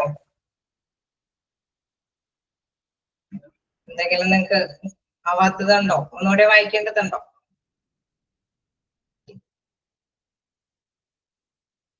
അപ്പൊ അപസ്മാരം പോലെയുള്ള രോഗങ്ങൾ, അതല്ലെങ്കിൽ മറ്റേതെങ്കിലും അല്ലെ നമുക്ക് ഭക്ഷണം കഴിക്കാതൊക്കെ വരുന്ന സാഹചര്യങ്ങളിൽ, അതേമാതിരി തന്നെ തൊണ്ടയിൽ എന്തെങ്കിലും അസുഖങ്ങളൊക്കെ വരുമ്പോഴും നമ്മൾക്ക് അറിയാം അല്ലെ, അത് സാധാരണയായിട്ട് നമുക്ക് എന്തെങ്കിലും ഇതിന്റെ സഹായത്തോട് കൂടിയിട്ട് മാത്രമേ നമുക്ക് അത് കൃത്യമായിട്ട് കൈകാര്യം ചെയ്യാനായിട്ട് സാധിക്കുകയുള്ളൂ. ഭക്ഷണങ്ങൾ അല്ലെങ്കിൽ ശ്വാസം ശരീരത്തിലേക്ക് കടത്തിവിടാനായിട്ട് സാധിക്കുകയുള്ളൂ. അപ്പൊ ഇങ്ങനെയുള്ള സാഹചര്യങ്ങളിലെല്ലാം ഇത്തരത്തിലുള്ള ട്യൂബുകൾ യൂസ് ചെയ്യാമെന്നുണ്ട്. അപ്പൊ organ tongue from wrapping the epiglottis, which could prevent the person from breathing. Epiglottis എന്ന് പറയുന്നത് തൊണ്ടയുടെ ആ ഒരു ഭാഗത്തിനെയാണ് കേട്ടോ. എപ്പിഗ്ലോട്ടിസ് നമ്മൾ നേരത്തെ പറഞ്ഞ അപസ്മാരത്തിന്റെ ആ ഒരു ഇത് നിങ്ങൾക്ക് ക്ലിയർ ചെയ്യാൻ വേണ്ടി പറഞ്ഞതാണ്. ആ ഭാഗത്തിന്റെ തൊണ്ടയുടെ ആ ഒരു വികസിച്ച് കിട്ടേണ്ട ആ ഭാഗമാണ് എപ്പിഗ്ലോട്ടിസ് എന്ന് പറയുന്നത്. അതായത് രണ്ട് ശിഖരങ്ങൾ അല്ലെ ഇതൾ പോലെ ഇരിക്കുന്ന ആ ഭാഗമാണ് അവിടെ പറയുന്നത്. അങ്ങനെയുള്ള പ്ലേസുകളിലെല്ലാം എന്തെങ്കിലും തടസ്സങ്ങൾ സംഭവിച്ചു കഴിഞ്ഞാൽ നമുക്കറിയാം ഫുഡുകളൊന്നും കൃത്യമായിട്ട് കൈകാര്യം ചെയ്യാനായിട്ട് സാധിക്കില്ല. അതിനൊക്കെ വേണ്ടിയിട്ട് ഇത്തരത്തിലുള്ള ട്യൂബുകൾ യൂസ് ചെയ്യും. നെക്സ്റ്റ് പറയുന്നത് PFT. എന്താണ് PFT എന്ന് പറയുന്നത്? നമുക്ക് ശ്വാസം മുട്ട് സംഭവങ്ങളൊക്കെ കൂടുതലായിട്ട് വരുമ്പോൾ അല്ലെ ഇടയ്ക്കിടയ്ക്ക് ശ്വാസം മുട്ട് അനുഭവപ്പെടാം. ശ്വാസം എടുക്കുന്നതിന് എന്തെങ്കിലുമൊക്കെ തടസ്സം വരുമ്പോൾ ഡോക്ടേഴ്സ് നിർദ്ദേശിക്കും ഒരു PFT ടെസ്റ്റ് ഒന്ന് നിർത്തിട്ട് വരാൻ അല്ലെ. നമ്മുടെ ലങ്സിന് എന്തെങ്കിലും പ്രോബ്ലംസ് ഉണ്ടോ എന്നറിയാം, ലങ്സിന്റെ കപ്പാസിറ്റിക്ക് എന്തെങ്കിലും കുറവുണ്ടോ എന്ന് കണ്ടെത്താൻ വേണ്ടിയിട്ടാണ് PFT ടെസ്റ്റ് നടത്തുന്നത്. Pulmonary function test are a collection of a test that measure how ably your lungs work. അതായത് എങ്ങനെയാണ് നമ്മുടെ ശരീരത്തിന്റെ ലങ്സിന്റെ പ്രവർത്തനം നടക്കുന്നത് എന്ന് കൃത്യമായിട്ട് അറിയാൻ വേണ്ടിയിട്ടാണ് പൾമണറി ഫങ്ഷൻ അല്ലെ പൾമണോളജിസ്റ്റ് ഡോക്ടേഴ്സ് ഒക്കെ പറയുന്നത് PFT ടെസ്റ്റ് എടുത്തിട്ട് വരാം. PFT ടെസ്റ്റിന്റെ ഫുൾ ഫോം എന്താണ്? Pulmonary function test. Pulmonary function എന്ന് പറയുന്നത് നമ്മുടെ ശ്വാസം അല്ലെ, ശ്വാസം വലിച്ചെടുത്ത് പുറന്തള്ളാനുള്ള നമ്മുടെ ലങ്സിന്റെ കപ്പാസിറ്റി ആണ് ആ ഒരു ടെസ്റ്റ് കൊണ്ട് ഉദ്ദേശിക്കുന്നത്. This contains how well you are capable of breathing and how effective your lungs are able to bring oxygen to the rest of your body. അതായത് എത്രത്തോളം നമുക്ക് അല്ലെ നമ്മള് എന്താ ശരീരത്തിന് നമ്മുടെ ലങ്സിന് കപ്പാസിറ്റി ഉണ്ട് നന്നായിട്ട് ബ്രീത്ത് ചെയ്യാനായിട്ട്, നല്ല ശ്വാസം നിലനിർത്തി കൊണ്ടുപോകാനായിട്ട്. then how effective your lungs are able to bring oxygen. എത്രത്തോളം അല്ലെ നമുക്കറിയാം ഒരു നിശ്ചിത അളവില് നമ്മൾ ഓക്സിജൻ വലിച്ചെടുക്കേണ്ടതുണ്ട്, അതോടൊപ്പം തന്നെ കാർബൺ ഡൈ ഓക്സൈഡ് പുറം തള്ളേണ്ടതുണ്ട്. അത് മതിയായ രീതിയിൽ തന്നെ എടുക്കാൻ സാധിക്കുന്നുണ്ടോ to the rest of your body, എല്ലാ ബോഡിയിലേക്കും അത്ര മതിയായ രീതിയിലുള്ള ഓക്സിജൻ എടുക്കാനായിട്ട് നമ്മുടെ ലങ്സിന് കപ്പാസിറ്റി ഉണ്ടോ എന്നറിയാൻ വേണ്ടിയിട്ടാണ് PFT ടെസ്റ്റ് നടത്തുന്നത്. ഇവിടെ വ്യക്തമായിട്ട് കാണിച്ചു കൊടുക്കുന്നുണ്ട്. സാധാരണയായിട്ട് നമ്മുടെ ECG ഒക്കെ മോണിറ്റർ ചെയ്യുന്ന മാതിരി തന്നെ ഇവിടെ ഒരു അല്ലെ കണ്ടോ ടേബിളിൽ അത് കറക്റ്റ് ആയിട്ട് കമ്പ്യൂട്ടറിൽ കാണിച്ചു തരും. നമ്മൾ ആ ഊതുന്ന അല്ലെങ്കിൽ വലിച്ചെടുക്കുന്ന ആ ഒരു ഇതനുസരിച്ചിട്ട് തന്നെ അവിടെ കറക്റ്റ് ആയിട്ട് രേഖപ്പെടുത്തും. എത്രത്തോളം നമുക്ക് ഇത്ര സമയം കൊണ്ട് അത് ചെയ്യാൻ പറ്റുന്നുണ്ട്, തിരിച്ചുവിടാൻ പറ്റുന്നുണ്ട്, എത്രത്തോളം ഓക്സിജൻ നമുക്ക് വലിച്ചെടുക്കാൻ സാധിക്കുന്നുണ്ട്, ശരീരത്തിന്റെ എല്ലാ ഭാഗത്തേക്കും കൊടുക്കാൻ സാധിക്കുന്നുണ്ട് എന്നുള്ളത് ജസ്റ്റ് വായിച്ചു നോക്കാം.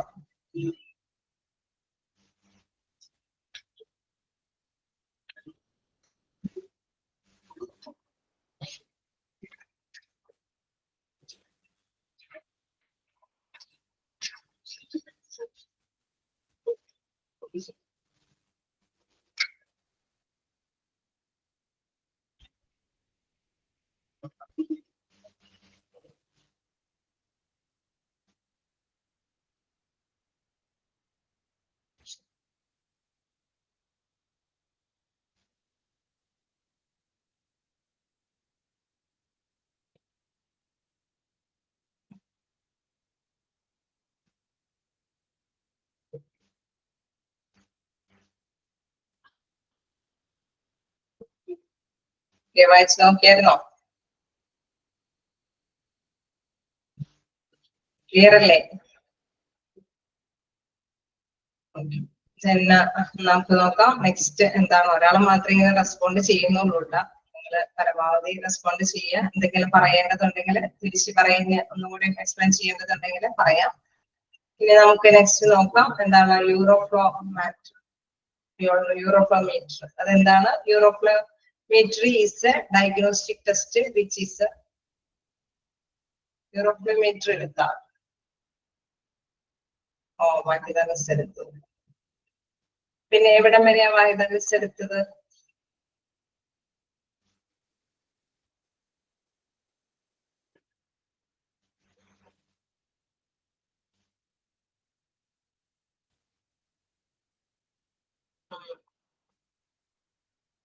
മിസ് ഓക്കെ, അത് മാത്രമേ എടുത്തുള്ളൂ.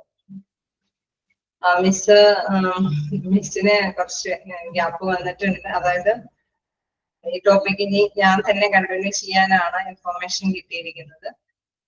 അപ്പോ എന്തായാലും ഇതിന്റെ കണ്ടിന്യൂവേഷൻ ഞാൻ തന്നെ എടുക്കേണ്ടതായിട്ട് വരും. ഓക്കെ, ജസ്റ്റ് നിങ്ങൾ ഇവിടെ വരെ ഉള്ള ഒരു 26 വരെയുള്ള എല്ലാ എക്യുപ്മെന്റ്സ് ഒന്ന് ജസ്റ്റ് ഒന്ന് വായിച്ചു നോക്കുക. ഏതെങ്കിലും ഭാഗം ഞാൻ പറഞ്ഞു, നിങ്ങൾ ഈ സമയം തന്നെ അത് പഠിച്ചെടുക്കുക. കാരണം എന്തെങ്കിലും ഡൗട്ടുകൾ ഉണ്ടെങ്കിൽ ചോദിച്ചു പോകാം. എന്തെങ്കിലും കാരണം ഇത് വീണ്ടും നിങ്ങൾക്ക് വെക്കേണ്ട അല്ലെ, മറ്റു പോർഷൻസുകൾ നിങ്ങൾക്ക് കവർ ചെയ്യേണ്ടതുണ്ട്, പഠിച്ച് തീർക്കേണ്ടതുണ്ട് അല്ലെ, റിവൈസ് ചെയ്യേണ്ടതുണ്ട്. അതുകൊണ്ട് തന്നെ 26 വരെ നിങ്ങളൊന്ന് ക്യാച്ച് ചെയ്യാം. എന്തായാലും ഇതിന്റെ ഉള്ളിൽ നിന്ന് ക്വസ്റ്റ്യൻസ് ഉണ്ടാവും. മസ്റ്റായിട്ടും എക്യുപ്മെന്റ്സ് പ്രധാനപ്പെട്ട ചാപ്റ്റർ തന്നെയാണ്. അപ്പൊ കുറെ മെഷീൻസ് ആവുമ്പോൾ നിങ്ങൾക്ക് ആകെ കൺഫ്യൂസ്ഡും ആവും. അതുകൊണ്ട് തന്നെ 26 വരെ നിങ്ങൾ ജസ്റ്റ് നോക്കാം, മിസ് എടുത്തത് വരെ. അപ്പൊ നെക്സ്റ്റ് നമുക്ക് നോക്കാം എന്താന്നുള്ളത്. എന്തെങ്കിലും ഡൗട്ട് ഉണ്ടെങ്കിൽ ചോദിക്കാം.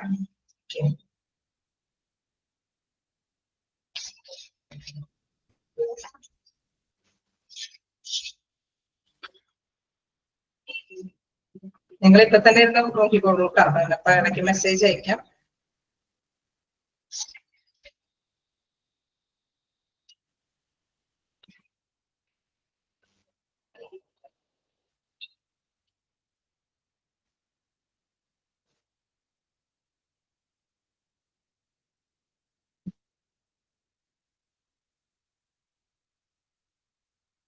ഒരു കാര്യം കൂടി ചോദിച്ചേട്ടെ, നമ്മൾ കമ്പ്യൂട്ടറിൽ എന്തോ ഡൗട്ട് ഉണ്ടെന്ന് പറഞ്ഞല്ലോ ആരും, ഒന്നുകൂടി റിപ്പീറ്റ് ചെയ്യവരെ.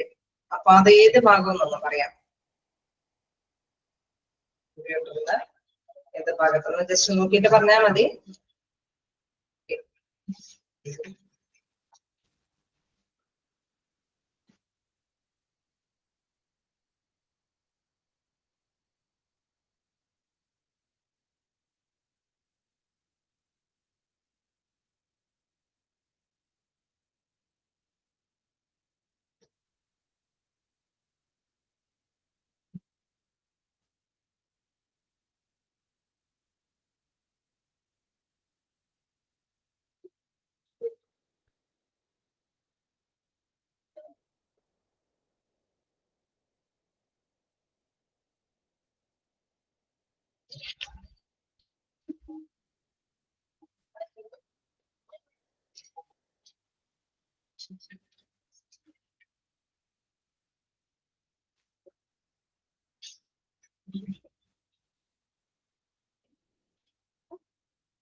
ഓക്കെ, കമ്പ്യൂട്ടറിന്റെ ഏത് ഭാഗം എന്നൊന്ന് പറയാമോ? ആദ്യം മുതലാണോ ഉദ്ദേശിച്ചത്? ഒന്നുകൂടി റിപ്പീറ്റ് ചെയ്യാനാണോ ഉദ്ദേശിച്ചത്? ഞാൻ എന്തായാലും എക്യുപ്മെന്റ്സ് കുറച്ചും കൂടി ഒന്നിച്ച് നോക്കണ്ടെന്ന് വെച്ചിട്ടാണ്. നമുക്ക് ഇനി അവേഴ്സ് ഉണ്ട്, അങ്ങനെയായാലും കുഴപ്പമില്ല.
15 to 22 എന്ന് പറഞ്ഞാൽ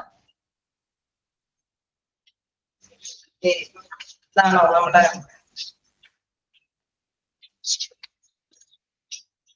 മെഡിക്കൽ എക്യുപ്മെന്റ്സിന്റെ ആണോ?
ഓക്കെ, അപ്പൊ നമുക്കൊരു പണി ചെയ്യാം.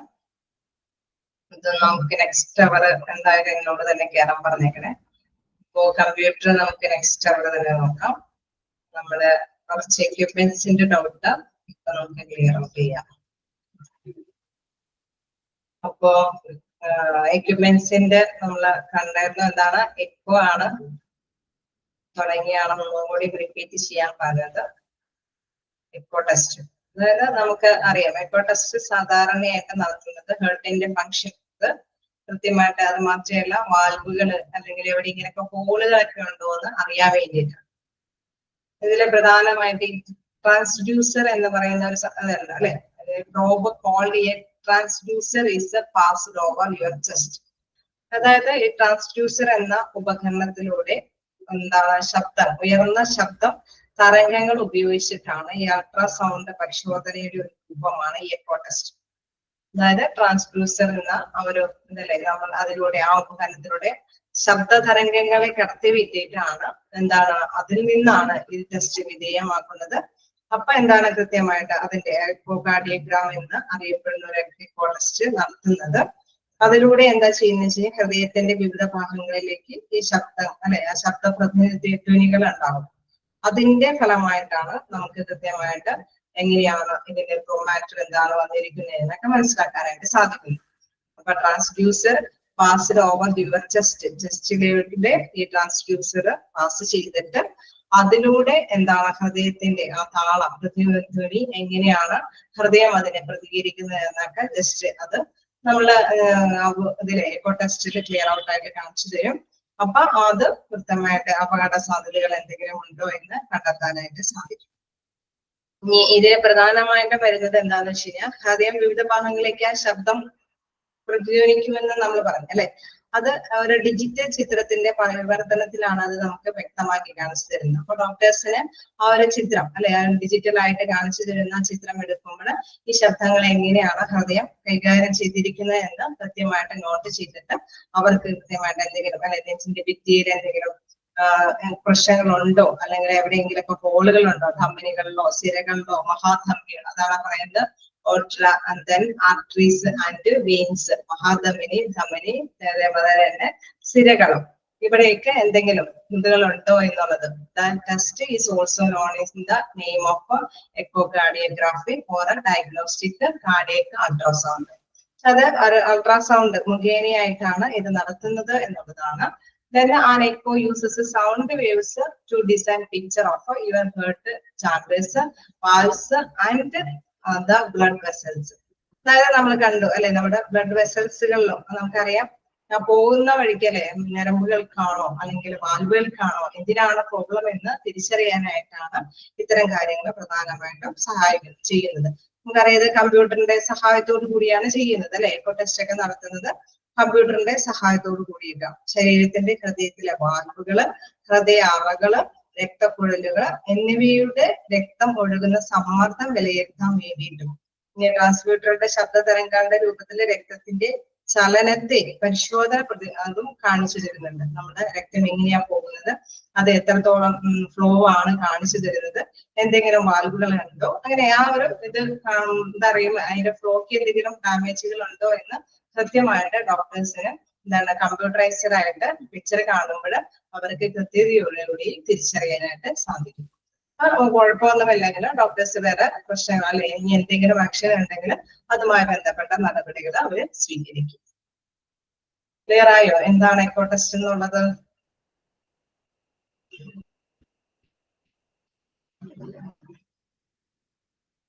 ഓക്കെ ആയോ?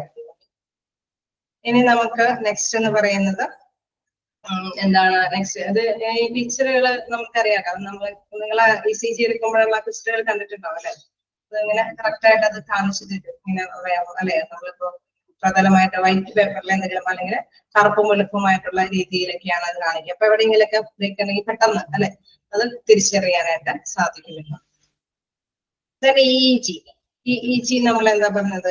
EEG എന്ന് പറയുന്നത് ഇലക്ട്രോ എൻസൈഫ്ലോഗ്രാം. എൻസൈഫ്ലോഗ്രാം എന്ന് പറയുന്നത് നമ്മുടെ തലച്ചോറിന്റെയാണ്, മസ്തിഷ്കത്തിന്റെ പ്രവർത്തനങ്ങളാണ് നോക്കുന്നത്. അതിന്റെ ആ ബ്രെയിനിന്റെ ആ ഒരു പ്രവർത്തനങ്ങൾ അവിടെ ഉള്ള ഞരമ്പുകൾക്കൊക്കെ എന്തെങ്കിലും ഡാമേജസ് സംഭവിച്ചിട്ടുണ്ടോ? ഇത് നമ്മൾ ഹൃദയത്തിന്റെ ഒരു കാര്യമാണ് കണ്ടത്.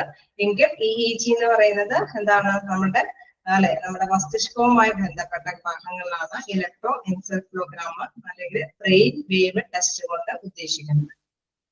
Then is used to find problems in the electrical function of the brain that may be connected with the certain brain disorders. നമുക്ക് കുറച്ച് ഡിസോർഡറുകൾ വരുന്നുണ്ട് അല്ലെ, എന്തെങ്കിലും അപസ്മാരം പോലെയുള്ള കാര്യങ്ങളൊക്കെ വരുമ്പോൾ എന്തോ സംതിങ് അല്ലെ എന്തെങ്കിലും പ്രോബ്ലംസ് വന്നത് കൊണ്ടായിരിക്കാം. അപ്പോ the measurement given by a EEG are used to verify various conditions including severe disorder such as the epilepsy. അപ്പൊ അതിന്റെ ഒരു കാര്യം, അതായത് നമുക്കറിയാം അത് സാധാരണ രീതിയിൽ മസ്തിഷ്കം പ്രതികരിക്കുന്നത് എന്തോ അതാണ് നമ്മൾ ചെയ്യുന്നത്. ഞാനൊരു എക്സാമ്പിൾ പറഞ്ഞു, തീ കാണുമ്പോൾ നമ്മൾ തീമ തൊടുമ്പോൾ പൊള്ളലേൽക്കുന്നത് കൊണ്ട് നമ്മൾ പിൻവലിക്കല്ലേ. നമുക്കറിയാം ബ്രെയിൻ തരുന്ന ആ ഒരു നിർദ്ദേശം അനുസരിച്ചിട്ടാണ് നമുക്ക് പിൻവലിക്കുന്നത്. അതേമാതിരി തന്നെ ബ്രെയിൻ ചിലപ്പോൾ വേണ്ടാത്തത് കൂടി കാണിക്കാനായിട്ട് പ്രകടിപ്പിക്കാനായിട്ട് തയ്യാറാകും. അതാണ് പറയുന്നത് എന്താണ് അല്ലെ ഒരു എന്താണ് ഇവിടെ ഒരു വേർഡ് മീനിങ് ഉണ്ട്. എന്താണ്? CSEISUZUR അല്ലെ, സിസിയർ എന്ന് പറയുന്നത്. അതിലെ സിച്ചറിൽ പറയുന്നത് നമ്മൾ പിടിച്ചിരിക്കുകയാണ്, ഡിസോർഡർ ആയിട്ടുള്ള കാര്യങ്ങളാണ് ബ്രെയിൻ പറയുന്നത്. അതനുസരിച്ചിട്ട് പ്രവർത്തിക്കാനായിട്ട് ടെൻഡൻസി കാണിക്കുന്നു. അങ്ങനെ വരുന്ന ഒരു അസുഖമാണ് എപ്പിലെപ്സി. അപ്പൊ അപസ്മാര രോഗികൾ ബ്രെയിൻ വേണ്ടാത്തത് നിർദ്ദേശിച്ചുകൊണ്ട് അല്ലെ നമ്മൾ ശരിയായ രീതിയല്ല അത് നിർദ്ദേശം കൊടുക്കുന്നത്. അപ്പൊ അങ്ങനെയുള്ള ഇഞ്ചുറീസുകളൊക്കെ വരുമ്പോൾ EEG ടെസ്റ്റിന് വിധേയമാക്കിയിട്ടാണ് അത് കൃത്യമായിട്ട് നോട്ട് ചെയ്യുന്നത്. നെക്സ്റ്റ് എന്താണ്? ഒഫ്താൽമോസ്കോപ്പ്. ഒഫ്താൽമോസ്കോപ്പ് എന്ന് പറയുന്നത് നമ്മൾ കണ്ടെത്താനായിട്ട് സാധിക്കും. അതായത് നമ്മുടെ കണ്ണിന്റെ നേത്ര പരിശോധനയ്ക്ക് വിധേയമാക്കാനായിട്ടാണ് ഈ ഒരു ഉപകരണം ഉപയോഗിക്കുന്നത്. Then also called fundoscopy is a test which permits a health professional to watch inside the fundus of the eye and other structure using an ophthalmoscope. fundoscope അതായത് നമ്മുടെ നേത്രത്തിന്റെ ഉള്ളില് നമുക്കറിയാം ഞരമ്പുകളും അല്ലെ അതിന്റെ ആ അവയവത്തിനെ കാത്തു സൂക്ഷിക്കാൻ വേണ്ടിയിട്ടുള്ള സംഭവങ്ങളെല്ലാം അവിടെയുണ്ട്. അതിൽ ഞരമ്പുകളുണ്ട്, രക്തയോട്ടം നടക്കുന്നുണ്ട്. അപ്പൊ അതിന്റെ പ്രഷറും വേരിയേഷൻ ഒക്കെ കൃത്യമായിട്ട് അറിഞ്ഞാൽ മാത്രമാണ് നമുക്കറിയാം പല അസുഖങ്ങളിലെ short sight, long sight, glaucoma അങ്ങനെ വ്യത്യസ്ത തരത്തിലുള്ള അസുഖങ്ങളെല്ലാം കണ്ണിനെ ബാധിക്കുന്നുണ്ട്. അത് ഐഡന്റിഫൈ ചെയ്യാൻ വേണ്ടിയിട്ടാണ്, നേത്രം പരിശോധിക്കാൻ വേണ്ടിയിട്ടാണ് ഈ ഒഫ്താൽമോസ്കോപ്പ് ഉപയോഗിക്കുന്നത്. Then ഇതിൽ പറയുന്നത് it is performed as part of an eye examination and may be performed as part of a customary physical examination. സാധാരണയായിട്ട് വേണമെങ്കിലും ഐയുടെ പരിശോധനയ്ക്ക് വേണ്ടി മാത്രം അല്ലെങ്കിൽ സാധാരണ നമ്മുടെ കസ്റ്റമറി ആയിട്ട് എല്ലാ പരിശോധനകൾക്കും ശാരീരിക പരിശോധനകൾക്കും മൊത്തം വരുമ്പോൾ ഈ ഒരു ഐയുടെ ടെസ്റ്റും കൂടി നടത്തി പോകാറുണ്ട്. ഓക്കെ ആണോ? ഇനി ഒരെണ്ണം കൂടി പറയുന്നുണ്ട്, ഹോൾട്ടർ മോണിറ്റർ. ഇതെന്താന്ന് വെച്ച് കഴിഞ്ഞാൽ നമ്മുടെ ECG അല്ലെ, നമ്മളുടെ ECG എന്ന് പറയുന്ന അത് തന്നെയാണ് പ്രധാനമായിട്ട് നടക്കുന്നത്. പക്ഷെ അത് നമ്മൾ ഒരു നിശ്ചിത സമയത്ത് മാത്രമല്ല, അതായത് ഇലക്ട്രോകാർഡിയോഗ്രാഫി നടക്കും, അത് ഇലക്ട്രോകാർഡിയോഗ്രാം ചെയ്യുന്നത് ഒരു നിശ്ചിത സമയത്തിന് മാത്രമല്ല, ഒരു 24 hours അല്ലെങ്കിൽ 48 hours അല്ലെങ്കിൽ അതിൽ കൂടുതലോ സമയം നമുക്ക് ഹേർട്ടിന്റെ പ്രവർത്തനം കൃത്യമായിട്ട് ഡോക്ടേഴ്സിന് അറിയണമെങ്കിൽ ഉപയോഗിക്കുന്ന ഒരു ഉപകരണമാണ് ഹോൾട്ടർ മോണിറ്റർ.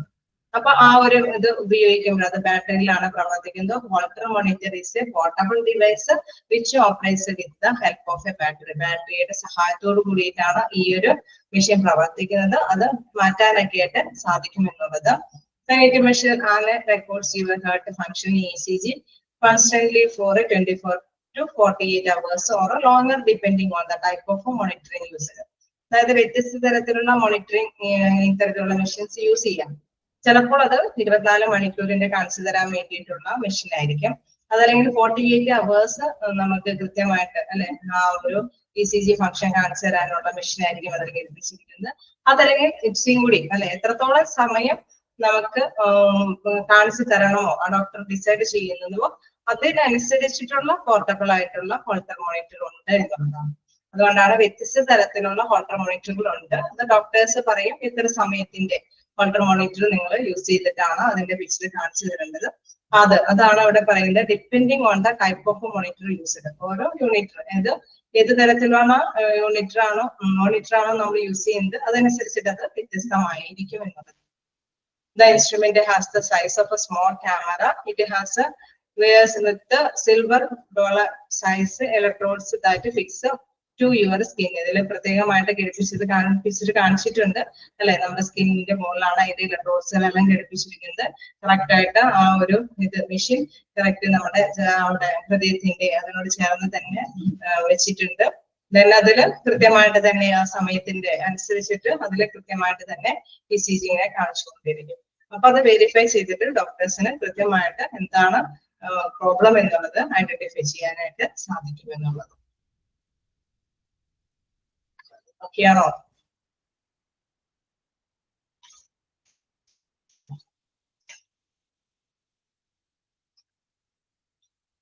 ഓക്കെ, നെക്സ്റ്റ് ഇതില് എന്താണ് നെക്സ്റ്റ് അല്ലെ നെക്സ്റ്റ് ക്ലാസ് ഞാൻ തന്നെ കണ്ടിന്യൂ ചെയ്യുന്നത്. കുറച്ച് സമയം കണ്ടിന്യൂ ചെയ്യാനായിട്ട് പറഞ്ഞിട്ടുണ്ട്. എന്തായാലും ബ്രേക്ക് തരാം. കമ്പ്യൂട്ടറിന്റെ അല്ലെ നമുക്ക് ജസ്റ്റ് ഒന്ന് എന്തായാലും ഒന്നുകൂടി റിവൈസ് ചെയ്യണമെന്ന് ആവശ്യപ്പെട്ടിട്ടുണ്ട്. അതൊന്നുകൂടി പറയാം. ഓക്കെ, ബ്രേക്ക് എടുക്കാം. Thank you.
നമുക്ക് കണ്ടിന്യൂ ചെയ്യാം അല്ലെ? കമ്പ്യൂട്ടറിന്റെ ഇതിലേക്ക് നോക്കാം എന്താണുള്ളത്.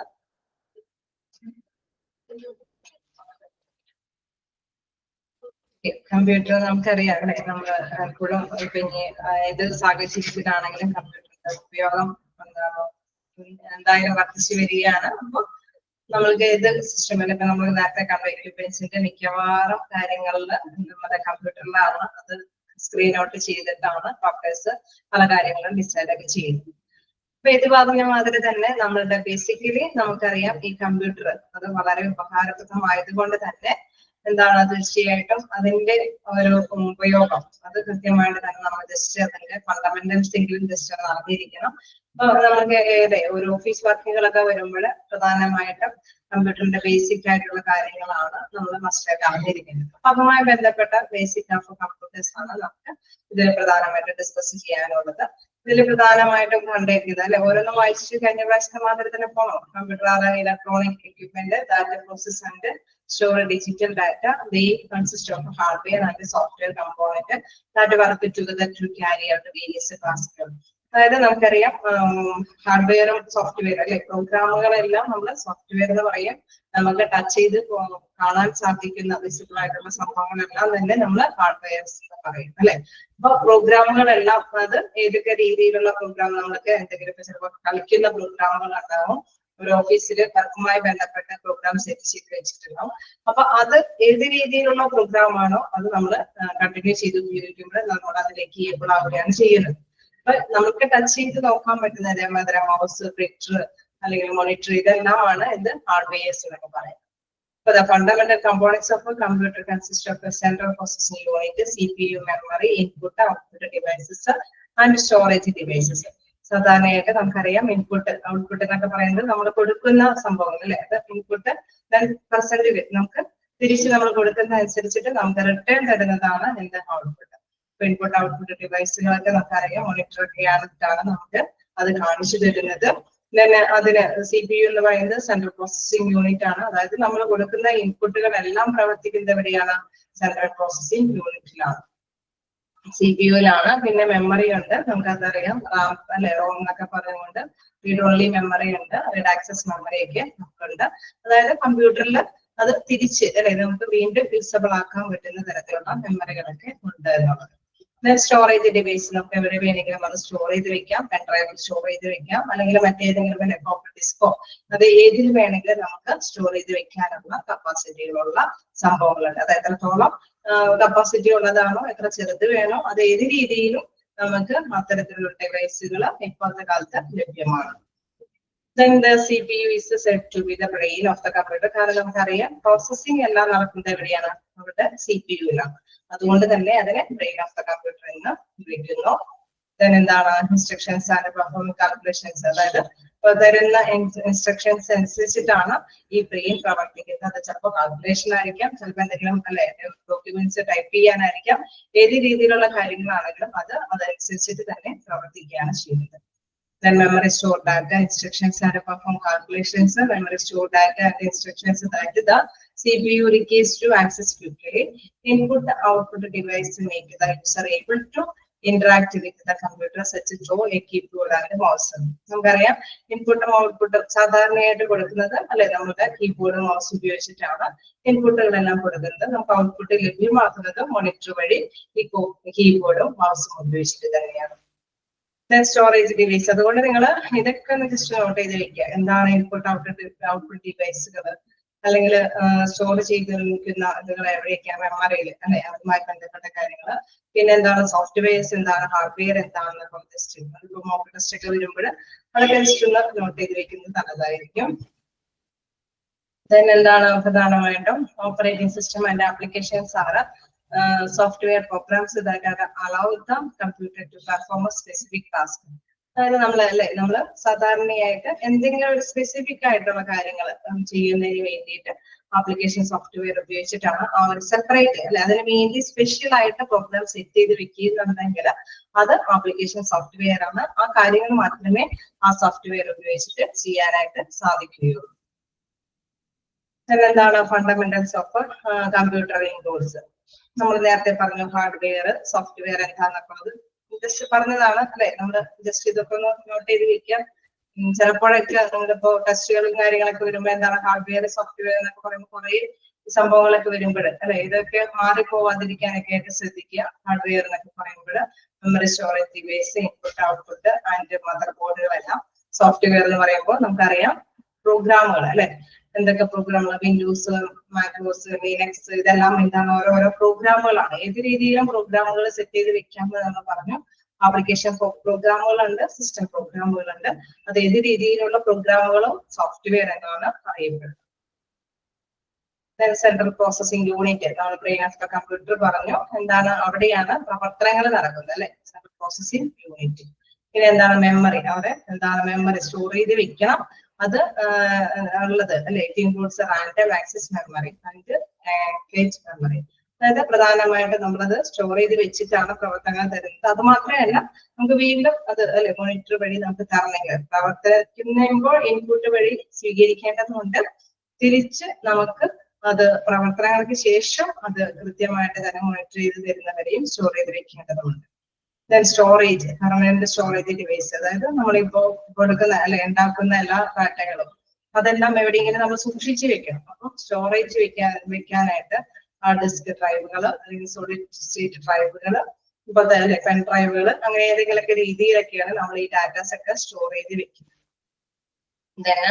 ഇൻപുട്ട്, ഔട്ട്പുട്ട് ഡിവൈസുകൾ, these are device used interact with the computer like keyboard, mouse, monitor, printer and scanner. നമ്മൾ നേരത്തെ പറഞ്ഞ ഇൻപുട്ട് ആയിട്ട് കൊടുക്കുന്നത് കീബോർഡും അല്ലെ മൗസ് ഒക്കെ ഉപയോഗിച്ചിട്ടാണ്. തിരിച്ച് ഔട്ട്പുട്ട് ഒക്കെ ആയിട്ട് നമുക്ക് മോണിറ്റർ വഴി കിട്ടും. പ്രിന്റർ വഴി നമുക്ക് പ്രിന്റ് എടുത്തെടുക്കാം, അല്ലെങ്കിൽ സ്കാനർ ഉപയോഗിച്ചിട്ട് അത് ക്യാച്ച് ചെയ്തെടുക്കാം. അങ്ങനെ വ്യത്യസ്ത തരത്തിലുള്ള ഔട്ട്പുട്ട് ഡിവൈസുകളെല്ലാം ഉണ്ട്. ഓപ്പറേറ്റിംഗ് സിസ്റ്റം, എന്താണ് operating system? Software that controls computer resources, controls hardware device and provide a user interface for interacting with computer. അതായത് കമ്പ്യൂട്ടറുമായിട്ട് നമ്മൾ ഇന്ററാക്ട് ചെയ്തിട്ടാണ് അല്ലെ ഓപ്പറേറ്റിംഗ് പ്രവർത്തനങ്ങൾ നമ്മൾ നടത്തുന്നത്.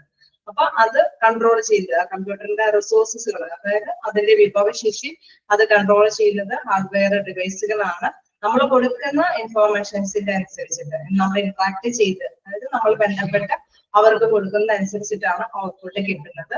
അത് കൺട്രോൾ ചെയ്യുന്നത് ഹാർഡ്വെയർ ഡിവൈസുകളാണ്. അതായത് പ്രോഗ്രാമുകൾ മാത്രം കൊടുത്താൽ പോരാ, നമുക്കറിയാം നമുക്ക് മോണിറ്റർ വഴി നമുക്ക് കൊടുക്കുന്ന നിർദ്ദേശങ്ങൾക്ക് റിസൾട്ട് കിട്ടണം. ചിലപ്പോൾ ആണെങ്കിൽ നമ്മൾ പ്രിന്റ് എടുത്ത് കിട്ടണം, അല്ലെങ്കിൽ സ്കാൻ ചെയ്ത് കിട്ടണം. അപ്പൊ അത് തരത്തില് ഇത് ഓപ്പറേറ്റിംഗ് സിസ്റ്റം ആണ്. അത് പ്രധാനമായിട്ടും നമ്മൾ കൊടുക്കുന്ന അനുസരിച്ചിട്ട് പ്രവർത്തിച്ചിട്ട് തിരിച്ച് റിട്ടേൺസ് ഒക്കെ തരുന്നത് ഓപ്പറേറ്റിംഗ് സിസ്റ്റം വഴി. ഓക്കെ, അപ്പൊ ജസ്റ്റ് എന്താണ് ഇൻട്രൊഡക്ഷൻ എന്നുള്ളത് ഓക്കെ ഇല്ലേ? ഇങ്ങനെ എടുത്താൽ മതിയോ?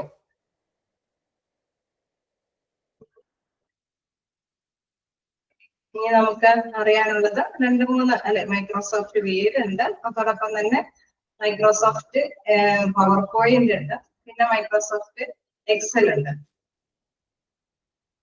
ഓക്കെ, അത് 3മാണ് സാധാരണയായിട്ട്. പിന്നെ നമുക്കുള്ളത് വേറെ പുറത്തുനിന്ന് അല്ലെ ഒരു ഇന്റർനെറ്റ് ആണ്. മൈക്രോസോഫ്റ്റ് വെച്ച് നോക്കുമ്പോൾ 2-3 ഉള്ളത്, അതായത് നമ്മുടെ വേഡ് ഉണ്ട്, എക്സൽ ഉണ്ട്, പവർ പോയിന്റ് ഉണ്ട്.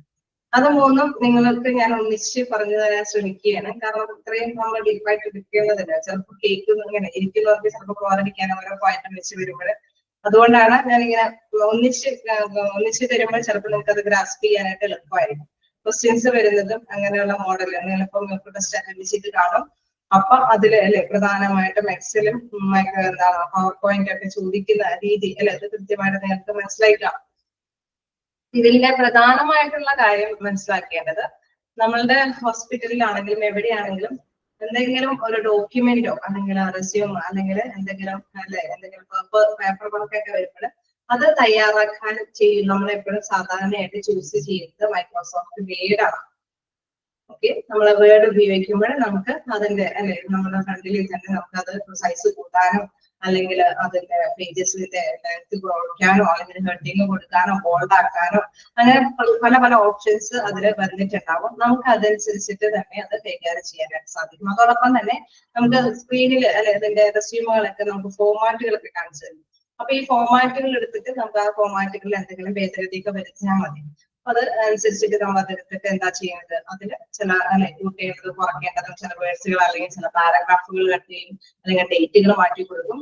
ഫോർമാറ്റിന്റെ രൂപകൽപ്പനയിൽ നമ്മളിപ്പോ ഡോക്യുമെന്റ്സ് ഒക്കെ തയ്യാറാക്കുമ്പോൾ നിങ്ങൾക്കറിയാം ഹോസ്പിറ്റലൊക്കെ എന്താ പ്രത്യേകത എന്ന് വെച്ചാൽ ചിലപ്പോൾ റിപ്പീറ്റ് ആയിട്ടായിരിക്കും ഈ ഒരു ഡോക്യുമെന്റ്സിന്റെ ആവശ്യകതയൊക്കെ വരും. അപ്പൊ ആ ഫോർമാറ്റ് അവിടെ നേരത്തെ ചെയ്തു പോയ ഒരു ഡോക്യുമെന്റ് അവിടെ സേവ് ചെയ്ത് കിടക്കണം.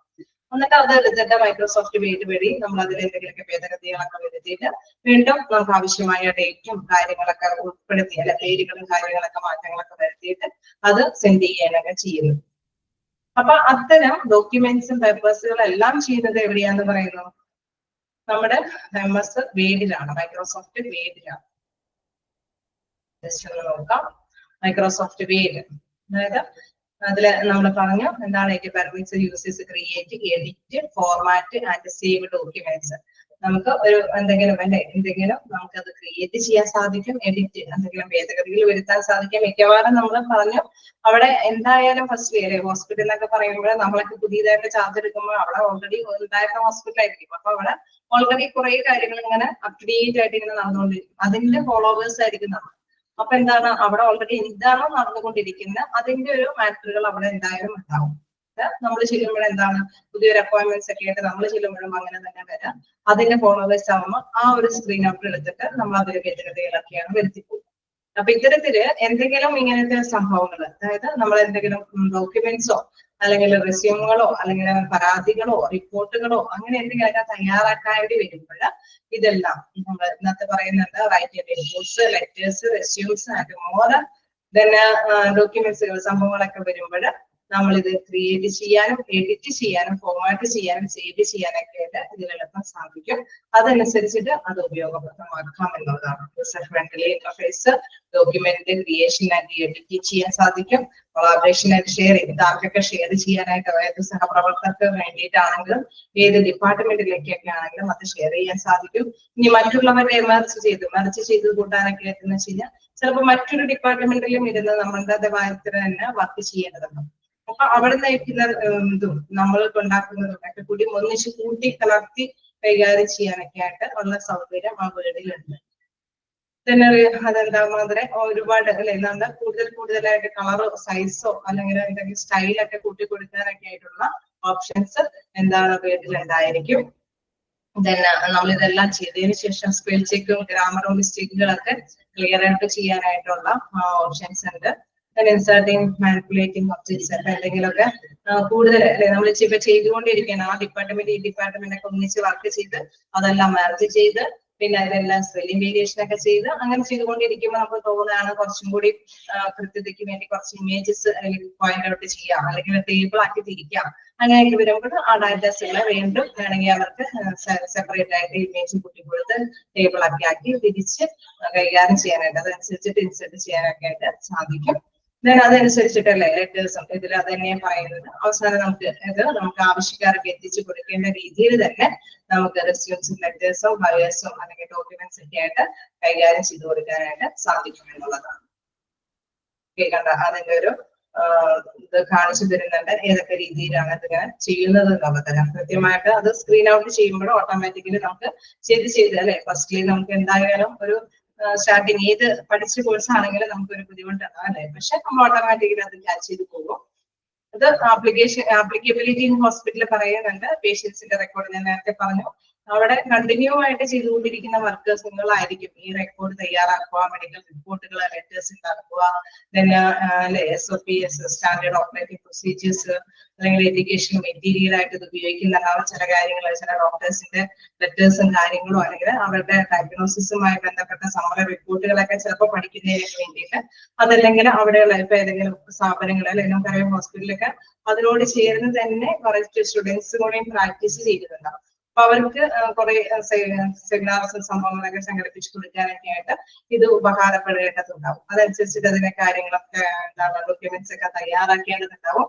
അതിനെല്ലാം തന്നെ അല്ലെങ്കിൽ ഗവേഷണങ്ങൾക്ക് പബ്ലിക്കേഷൻസിന് അല്ലെങ്കിൽ അഡ്മിനിസ്ട്രേറ്റീവ് ഡോക്യുമെന്റ്സിന് എല്ലാം വേണ്ടിയിട്ട് ഈ ഒരു ഇത് നമുക്ക് യൂസ് ചെയ്യാനായിട്ട് മൈക്രോസോഫ്റ്റ് വേഡ് യൂസ് ചെയ്യാനായിട്ട് സാധിക്കും എന്നുള്ളതാണ്. ഓക്കെ, എന്താണ് മൈക്രോസോഫ്റ്റ് വേഡ് എന്നുള്ളത് ക്ലിയർ ആയോ?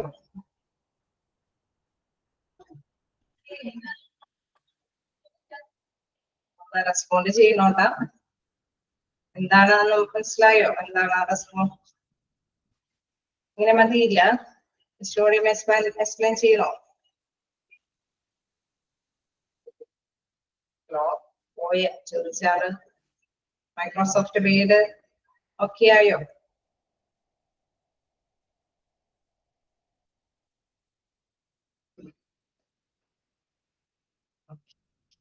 അപ്പോ നമുക്ക് ഇനി നമുക്ക് എന്താണ് നെക്സ്റ്റ് നോക്കാം എന്താന്നുള്ളത്. അപ്പൊ ഇത്രയും നേരം നമ്മൾ ഡിസ്കസ് ചെയ്തത് വീടിനെ കുറിച്ചിട്ട് അല്ലെ, നമ്മള് അല്ലെ അതിന്റെ ഒരു ഭാഗം എന്നോണം വീടിനെ കുറിച്ചിട്ടാണ് പറഞ്ഞത്.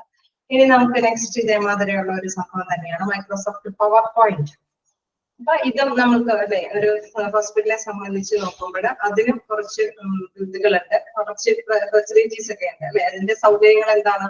സാധാരണയായിട്ട് ഇത്തരത്തിലുള്ള ഡോക്യുമെന്റും കാര്യങ്ങളും തയ്യാറാക്കാൻ വേണ്ടിയിട്ടാണ് ഒരു ടീച്ചിങ് പ്രൊഫഷൻ അല്ലെങ്കിൽ നമ്മളിപ്പോ സ്റ്റുഡൻസ് ഒക്കെ ആയിരിക്കുമ്പോൾ അസൈൻമെന്റ് അല്ലെങ്കിൽ പ്രസന്റേഷൻ അങ്ങനെയൊക്കെയുള്ള കാര്യങ്ങളൊക്കെ ചെയ്യാൻ വേണ്ടിയിട്ടാണ് ഈ മൈക്രോസോഫ്റ്റ് പവർ പോയിന്റ് ഉപയോഗിക്കുന്നത്. അതായത് നമ്മളിപ്പോ എന്തെങ്കിലും സെമിനാർ സംഭവങ്ങളൊക്കെ സംഘടിപ്പിക്കുമ്പോൾ എന്താണ് കുറച്ച് അവിടെ നിന്ന് ഇവിടെ നിന്നൊക്കെ കുറച്ച് സ്ലൈഡുകളെല്ലാം ഇവിടെ നിന്ന് അതിൽ യോജിപ്പിച്ചിട്ടായിരിക്കും അതിനെ കുറിച്ചിട്ടായിരിക്കും വിവരിച്ച് പറയുന്നതൊക്കെ. അതല്ലെങ്കിൽ ചില പിക്ചേഴ്സുകൾ കാണിക്കേണ്ടതുണ്ടാവും, അതല്ലെങ്കിൽ ചിലപ്പോൾ ചില ഓഡിയോ ക്ലിപ്സുകൾ കേൾപ്പിക്കേണ്ടതുണ്ടാവും, അല്ലെങ്കിൽ ചിലപ്പോൾ വീഡിയോസ് ഉൾപ്പെടുത്തേണ്ടതുണ്ടാവും.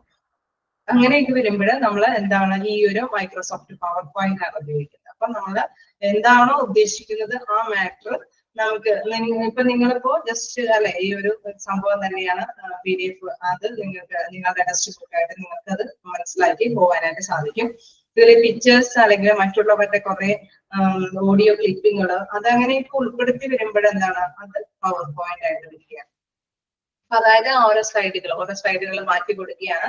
ആദ്യം കുറച്ച് ഇങ്ങനെയുള്ള പ്രിന്റ് ഔട്ടുകൾ കാണിച്ചു കൊടുക്കുന്നു, കുറച്ച് എന്താണ് വീഡിയോ ക്ലിപ്പുകൾ കാണിച്ചു കൊടുക്കുന്നു, കുറച്ച് ഓഡിയോസ് മാത്രം കാണിച്ചു കൊടുക്കുന്നു, കുറച്ച് എന്താണ് മാനുവലി അല്ലെ നമുക്ക് പ്രസന്റ് ആയിട്ട് അവര് വീഡിയോയിൽ തന്ന് തന്നെ അവരുടെ ആ ഒരു കാര്യങ്ങൾ മാറ്റേഴ്സ് ഡിസ്കസ് ചെയ്യുന്നു. അങ്ങനെ എല്ലാം കൂടി ഉൾക്കൊടുക്കുന്ന ഒരു രീതിയാണ് മൈക്രോസോഫ്റ്റ് പവർ പോയിന്റ് എന്ന് പറയുന്നത്. ഓക്കെ, ക്ലിയർ ആയോ? എന്താണ് മൈക്രോസോഫ്റ്റ് പവർ പോയിന്റ് എന്നത്? Microsoft PowerPoint is a broadly used presentation software. അതുകൊണ്ട് തന്നെയാണ് ഇതൊരു പ്രസന്റേഷൻ സോഫ്റ്റ്വെയർ എന്ന് പറയുന്നത്. Developed by Microsoft. ആരാണ് ഡെവലപ്പ് ചെയ്തിരിക്കുന്നത്? Microsoft company. Then it permits users to generate, edit and deliver dynamic and visually engaging presentation. There are some main features and benefits of Microsoft PowerPoint. അതായത് നമ്മൾ പറഞ്ഞു ഇത് visually നമുക്ക് അല്ലെ നമുക്ക് പല രീതിയിൽ ഇത് കാണിച്ചു തരുന്നുണ്ട്. നമുക്ക് പ്രസന്റ് ചെയ്ത് അവതരിപ്പിച്ച് കാണിച്ചു തരാനായിട്ടുള്ള ഒരു സാധ്യത ഇതിലുണ്ട്, മൈക്രോസോഫ്റ്റ് പവർ പോയിന്റിലുണ്ട്. അപ്പൊ അതിൽ പ്രധാനപ്പെട്ട എടുത്ത് പറയുന്നതാണ് സ്ലൈഡ് ക്രിയേറ്റ്.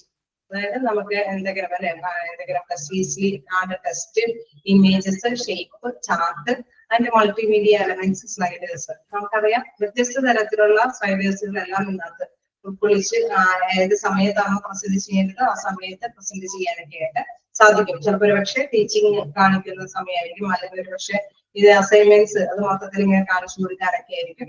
അപ്പൊ അത് ഏത് രീതിയിലാണെങ്കിലും അതെല്ലാം ഉൾപ്പെടുത്തി സ്ലൈഡ് ക്രിയേറ്റ് ചെയ്ത് കാണിച്ചു കൊടുക്കാൻ അവതരിപ്പിക്കാനായിട്ട് സാധിക്കും. സ്ലൈഡ് ഫോർമാറ്റിംഗ്, അതായത് നമുക്കറിയാം എന്തെങ്കിലും ഇപ്പൊ നമ്മൾ നേരത്തെ കൂട്ടിയുള്ള സംഭവങ്ങളൊക്കെ ആണെങ്കിൽ അതിൽ എന്തെങ്കിലും മാത്രം അല്ലെ എന്തെങ്കിലും ഭേദഗതികളൊക്കെ വരുത്തി കുറച്ചും കൂടി കളർ കൂട്ടി കൊടുത്ത് അല്ലെങ്കിൽ കുറച്ചും കൂടി ബാക്ക്ഗ്രൗണ്ട് കാണിച്ചു കൊടുത്ത് അങ്ങനെ നമുക്കുള്ള സ്ലൈഡേഴ്സിനെ ഒന്ന് ഫോർമാറ്റ് ചെയ്ത് ഒന്നും കൂടി ഭേദഗതി വരുത്തി കാണിച്ചു കൊടുക്കാനായിട്ട് സാധിക്കും.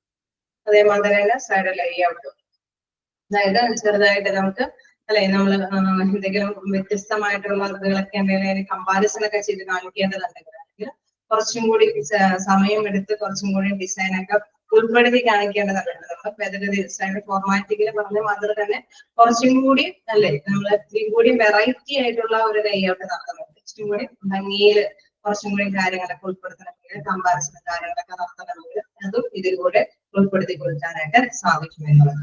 മൾട്ടിമീഡിയ ഇന്റഗ്രേഷൻ എന്ന് പറയുമ്പോൾ നമ്മൾ നേരത്തെ പറഞ്ഞ മാതിരി ഇമേജസോ ഓഡിയോയോ വീഡിയോ ഫയൽസോ എല്ലാം തന്നെ ഈ ഒരു പ്രസന്റേഷൻ ലെവലിൽ നമുക്ക് ഉൾപ്പെടുത്തി കൊടുക്കാനായിട്ട് സാധിക്കും. ഇതിന്റെ പ്രധാനമായിട്ടുള്ള ഹോസ്പിറ്റലിന്റെ ഉപയോഗം എന്ന് പറയുമ്പോൾ നമുക്കറിയാലേ നമ്മള് ലെക്ചർ അല്ലെ നമ്മൾ നേരത്തെ പറഞ്ഞു അവിടെ ഹോസ്പിറ്റലാകുമ്പോൾ നമുക്കറിയാം എന്താണ് ഒരു പ്രവർത്തനം മാത്രമല്ല പക്ഷെ ടീച്ചിങ് കാര്യങ്ങളുണ്ടാവും, അതല്ലെങ്കിൽ ഡിപ്പാർട്ട്മെന്റ് തലത്തിലുള്ള മീറ്റിങ്ങുകൾ ഉണ്ടാവും, അതല്ലെങ്കിൽ എന്താണ് എന്തെങ്കിലും തീരുമാനങ്ങൾ എടുക്കുന്നതിന് വേണ്ടിയിട്ടൊക്കെ ഇത്തരത്തിലുള്ള ഒരു പവർ പോയിന്റ് ഒരു മൈക്രോസോഫ്റ്റിന്റെ ഉപയോഗിക്കാവുന്നതാണ്. അതായത് ക്ലിനിക്കൽ പ്രസന്റേഷൻ എന്തെങ്കിലും ഇപ്പൊ ഡോക്ടേഴ്സിനാണെങ്കിലും അവരുടെ ഇപ്പൊ ഒരു ഓപ്പറേഷൻ കാര്യങ്ങളൊക്കെ ആണെങ്കിലും അതെങ്ങനെയാണ് ആദ്യം ചെയ്യേണ്ടത്, അതിന്റെ സ്റ്റെപ്പുകൾ എന്തൊക്കെയാണെന്നുള്ള വർക്കേഴ്സിന് സഹപ്രവർത്തകരുടെ ഇടയിൽ പിക്ചർ സഹകരണത്തിന് അല്ലെ അവർക്ക് ഓഡിയോയും വീഡിയോയും ഉൾപ്പെടുത്തി നമുക്ക് ആദ്യം ഇങ്ങനെ ചെയ്യണം, ഈ സ്റ്റെപ്പ് കഴിഞ്ഞിട്ട് ഇതിങ്ങനെ ചെയ്യാൻ പറ്റുള്ളൂ, അല്ലെങ്കിൽ രോഗിയുടെ രോഗം വഷളാകാൻ സാധ്യതയുണ്ട്, അതല്ലെങ്കിൽ സമയം സേവ് ചെയ്യാൻ സാധിക്കില്ല. അപ്പൊ സഹപ്രവർത്തകരുടെ ഇടയിൽ പെട്ടെന്ന് തന്നെ അവർക്ക് ഓരോരുത്തർക്കും ക്യാച്ച് ചെയ്യാൻ സാധിക്കും അല്ലാതെ, കാരണം വിഷ്വലി കാണിച്ചു കൊടുത്തുകൊണ്ട് അല്ലെങ്കിൽ ഓഡിയോ ഇൻക്ലൂഡ് ചെയ്തിട്ടൊക്കെയാണ് അവര് വ്യക്തമാക്കി കൊടുക്കുന്നത്. അപ്പൊ എന്തെങ്കിലും മാറ്റേഴ്സ് ചികിത്സാ സംബന്ധമായ കാര്യങ്ങൾക്കൊക്കെ ഇത് ഉപയോഗിക്കാനായിട്ട് സാധിക്കും, പവർ പോയിന്റ് ഉപയോഗിക്കാൻ സാധിക്കും.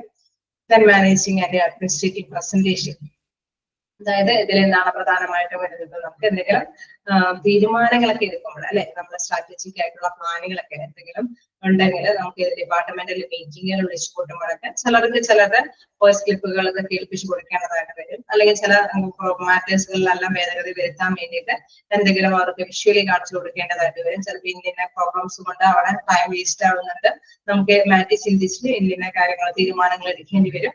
അങ്ങനെ എന്തെങ്കിലുമൊക്കെ അല്ലേ മീറ്റിംഗ് വരുമ്പോൾ പലതും വ്യക്തമാക്കി കാണിച്ചു കൊടുത്ത് കാണിക്കുമ്പോൾ എന്താണെന്ന് എല്ലാവർക്കും അത് പെട്ടെന്ന് തന്നെ മനസ്സിലാക്കി ആ തീരുമാനത്തിലേക്ക് എത്താനായിട്ട് സാധിക്കും. Visual aids for conference and events, നേരത്തെ പറഞ്ഞ മാതിരി തന്നെ ഹെൽത്ത് ഫെയർസ് മറ്റു ചിലപ്പോൾ ആണെങ്കിൽ പ്രസന്റേഷന്റെ രീതിയിൽ തന്നെ മറ്റുള്ളവർക്ക് സംഘടന എന്തെങ്കിലും അല്ലെ ചിലപ്പോൾ പബ്ലിക്കിനായിക്കോട്ടെ അല്ലെങ്കിൽ ഏതെങ്കിലും ഡിപ്പാർട്ട്മെന്റ് ബേസിൽ ആർക്കെങ്കിലും ആയിക്കോട്ടെ എന്തെങ്കിലും കാര്യങ്ങളൊക്കെ വിഷ്വലി കാണിച്ചു കൊടുക്കേണ്ടതുണ്ടെങ്കിൽ എല്ലാം തന്നെ ഈ ഒരു ടൂൾ നമുക്ക് ഉപയോഗപ്രദമാക്കാം എന്നുള്ളതാണ്.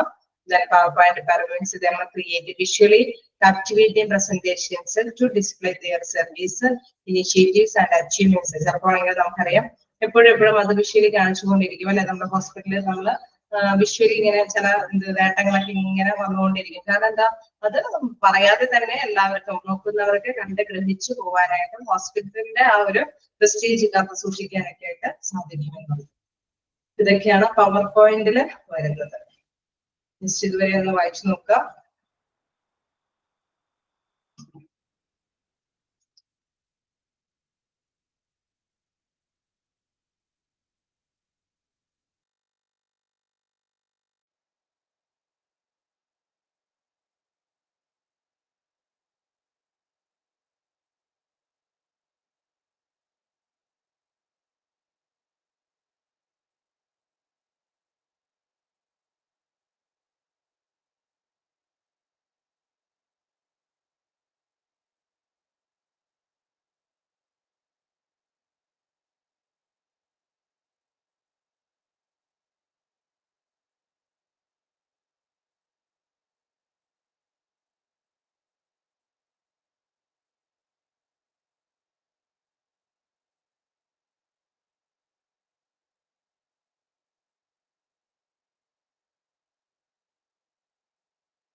ഓക്കെ, നമുക്ക് ഇനി ഉള്ളത് എക്സൽ ആണ്. അതായത് നമ്മൾ കണ്ട് ഓക്കെ അല്ലേ, നിങ്ങൾ പവർ പോയിന്റും വേർഡും ക്ലിയർ ആയില്ലേ?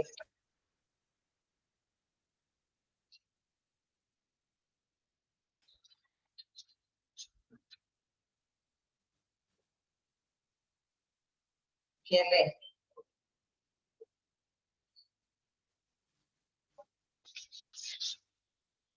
നിങ്ങൾ പറയൂ, ക്ലിയർ അല്ലേ? ഇനി എന്തെങ്കിലും എക്സ്പ്ലെയിൻ ചെയ്യേണ്ടതുണ്ടോ പവർ പോയിന്റ് വേർഡ്?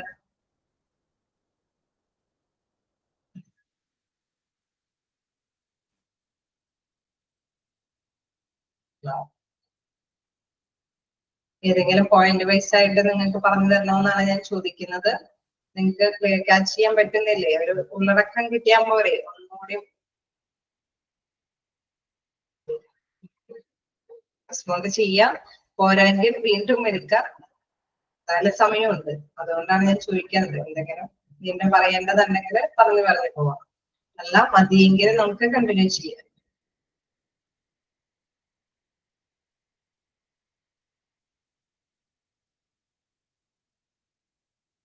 എല്ലാവരും ഇത് ഓണാക്കി വെച്ചിട്ട് പോയോ? വീണ്ടും അടുത്ത ക്ലാസ് ആയതുകൊണ്ട്, കേട്ട ക്ലാസ് ആയതുകൊണ്ട് പോയിട്ടില്ല.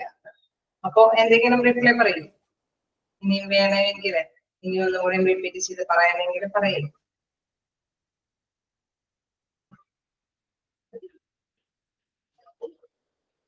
ഏതെങ്കിലും റിപ്പീറ്റ് ചെയ്ത് പറയണോ?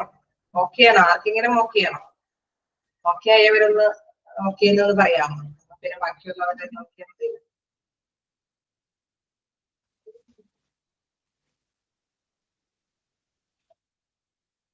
കണ്ടിന്യൂ ചെയ്തോളാം.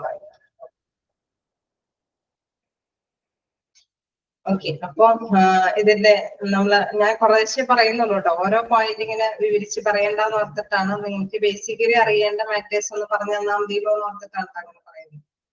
ഓക്കെ. പ്രധാനമായിട്ട് നിങ്ങൾക്കറിയാം, നമുക്ക് ടെസ്റ്റിനേക്കാൾ ഉപരി നമ്മളുടെ ഇന്റർവ്യൂ ബേസ് ചെയ്ത് വരുമ്പോഴും അല്ലെങ്കിൽ നമ്മൾ സ്ഥാപനത്തിൽ പോകുമ്പോഴും ചെയ്യേണ്ട കാര്യങ്ങളാണ് നിങ്ങൾ പ്രധാനമായിട്ട് സമ്പാദിക്കേണ്ടത്. തീർച്ചയായിട്ടും നിങ്ങൾക്ക് മോക്ക് ടെസ്റ്റുകളൊക്കെ നടത്തുന്നതുകൊണ്ട് എക്സാമിനെ സംബന്ധിച്ച് നിങ്ങൾക്ക് ക്യാച്ച് ചെയ്ത് പോകാനായിട്ട് സാധിക്കും എന്നുള്ളത് മോസ്റ്റ്ലി നിങ്ങൾ അത്യാവശ്യം ക്ലാസ്സിലൊക്കെ ഇരിക്കുന്നത് കൊണ്ട് തീർച്ചയായിട്ടും നമുക്ക് സാധിക്കും. പക്ഷെ നിങ്ങൾ അല്ലേ, നമ്മൾ ഏതെങ്കിലും ഒരു സ്ഥാപനത്തിൽ ചെല്ലുമ്പോൾ അവിടെ എന്താണ് ചെയ്യാൻ പറ്റുക എന്നുള്ളത് അത് ക്യാച്ച് ചെയ്ത് പോകണം തീർച്ചയായിട്ടും. അതാണ് ഞാൻ അതിന്റെ ജസ്റ്റ് എന്താണ് പ്രധാനമായിട്ട് അവിടെ ഉണ്ടാവുക എന്നുള്ള കാര്യം ഉൾപ്പെടുത്തിക്കൊണ്ട് പറയുന്നത്. അപ്പൊ ഇനി നമുക്ക് നോക്കാനുള്ളത് എക്സൽ ആണ്. നമ്മൾ ജസ്റ്റ് കണ്ടായിരുന്നു എന്താണ് പ്രധാനമായിട്ടും വേർഡിനെ കണ്ടു, അതേമാതിരി തന്നെ പവർ പോയിന്റ്, മൈക്രോസോഫ്റ്റിന്റെ പവർ പോയിന്റും നമ്മൾ കണ്ടു. ഇനി മൈക്രോസോഫ്റ്റ് എക്സൽ ആണ്.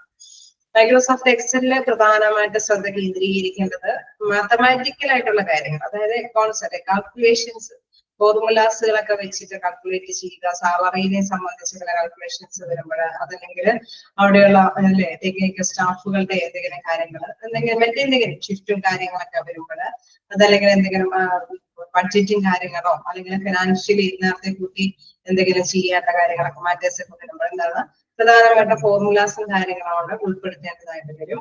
അല്ലെ, കാൽക്കുലേഷൻസ് ഒക്കെ ബേസ് ചെയ്തിട്ടാണ് ഓരോരുത്തർക്കും ഓരോന്ന് അല്ലെ ചെയ്യേണ്ടി വരും. ഇൻ കേസ് നമുക്കറിയാം ഒരുപാട് വർക്കേഴ്സ് ഒക്കെ ഉണ്ടെങ്കിൽ അവരെ സോർട്ട് ചെയ്ത്, അതായത് നമ്മൾ ഓരോ വിഭാഗങ്ങളൊക്കെ ആയിട്ട് തിരിച്ചെടുക്കേണ്ടതൊക്കെ ആയിട്ട് അങ്ങനെയൊക്കെയുള്ള സാഹചര്യങ്ങളിലും ആ ഒരു ഇതനുസരിച്ചിട്ട് ഇത്രയും റേഞ്ചിലുള്ള പേഴ്സൺസ്, ഇത്രയും എമൗണ്ട് സാലറി കൈപ്പറ്റുന്നവര്, അതല്ലെങ്കിൽ ഇന്ന കാര്യങ്ങൾക്ക് വേണ്ടിയിട്ട് തീരുമാനങ്ങൾ എടുക്കാൻ വേണ്ടിയിട്ടൊക്കെ വരുമ്പോൾ ഫോർമുലാസും ഫങ്ഷൻസ് ഒക്കെ അവിടെ പ്രധാനമായിട്ട് ഉപയോഗിക്കേണ്ടതായിട്ട് വരും.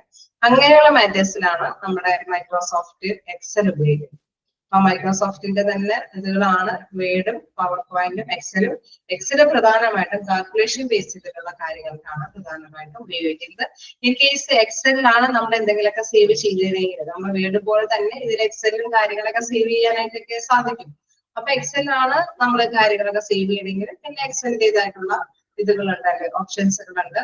അതെങ്ങനെ മെർജ് ചെയ്യാനും അല്ലെങ്കിൽ എഡിറ്റ് ചെയ്യാനും അല്ലെങ്കിൽ എന്തെങ്കിലും അല്ലെ സേവ് ചെയ്യാനൊക്കെ ആയിട്ടും അല്ലെങ്കിൽ സൈസ് കൂട്ടാനോ കുറയ്ക്കാനോ എക്സലിലും എല്ലാ തരത്തിലുള്ള ഇതുകളുമുണ്ട്, ഓപ്ഷൻസ് ഉണ്ട്.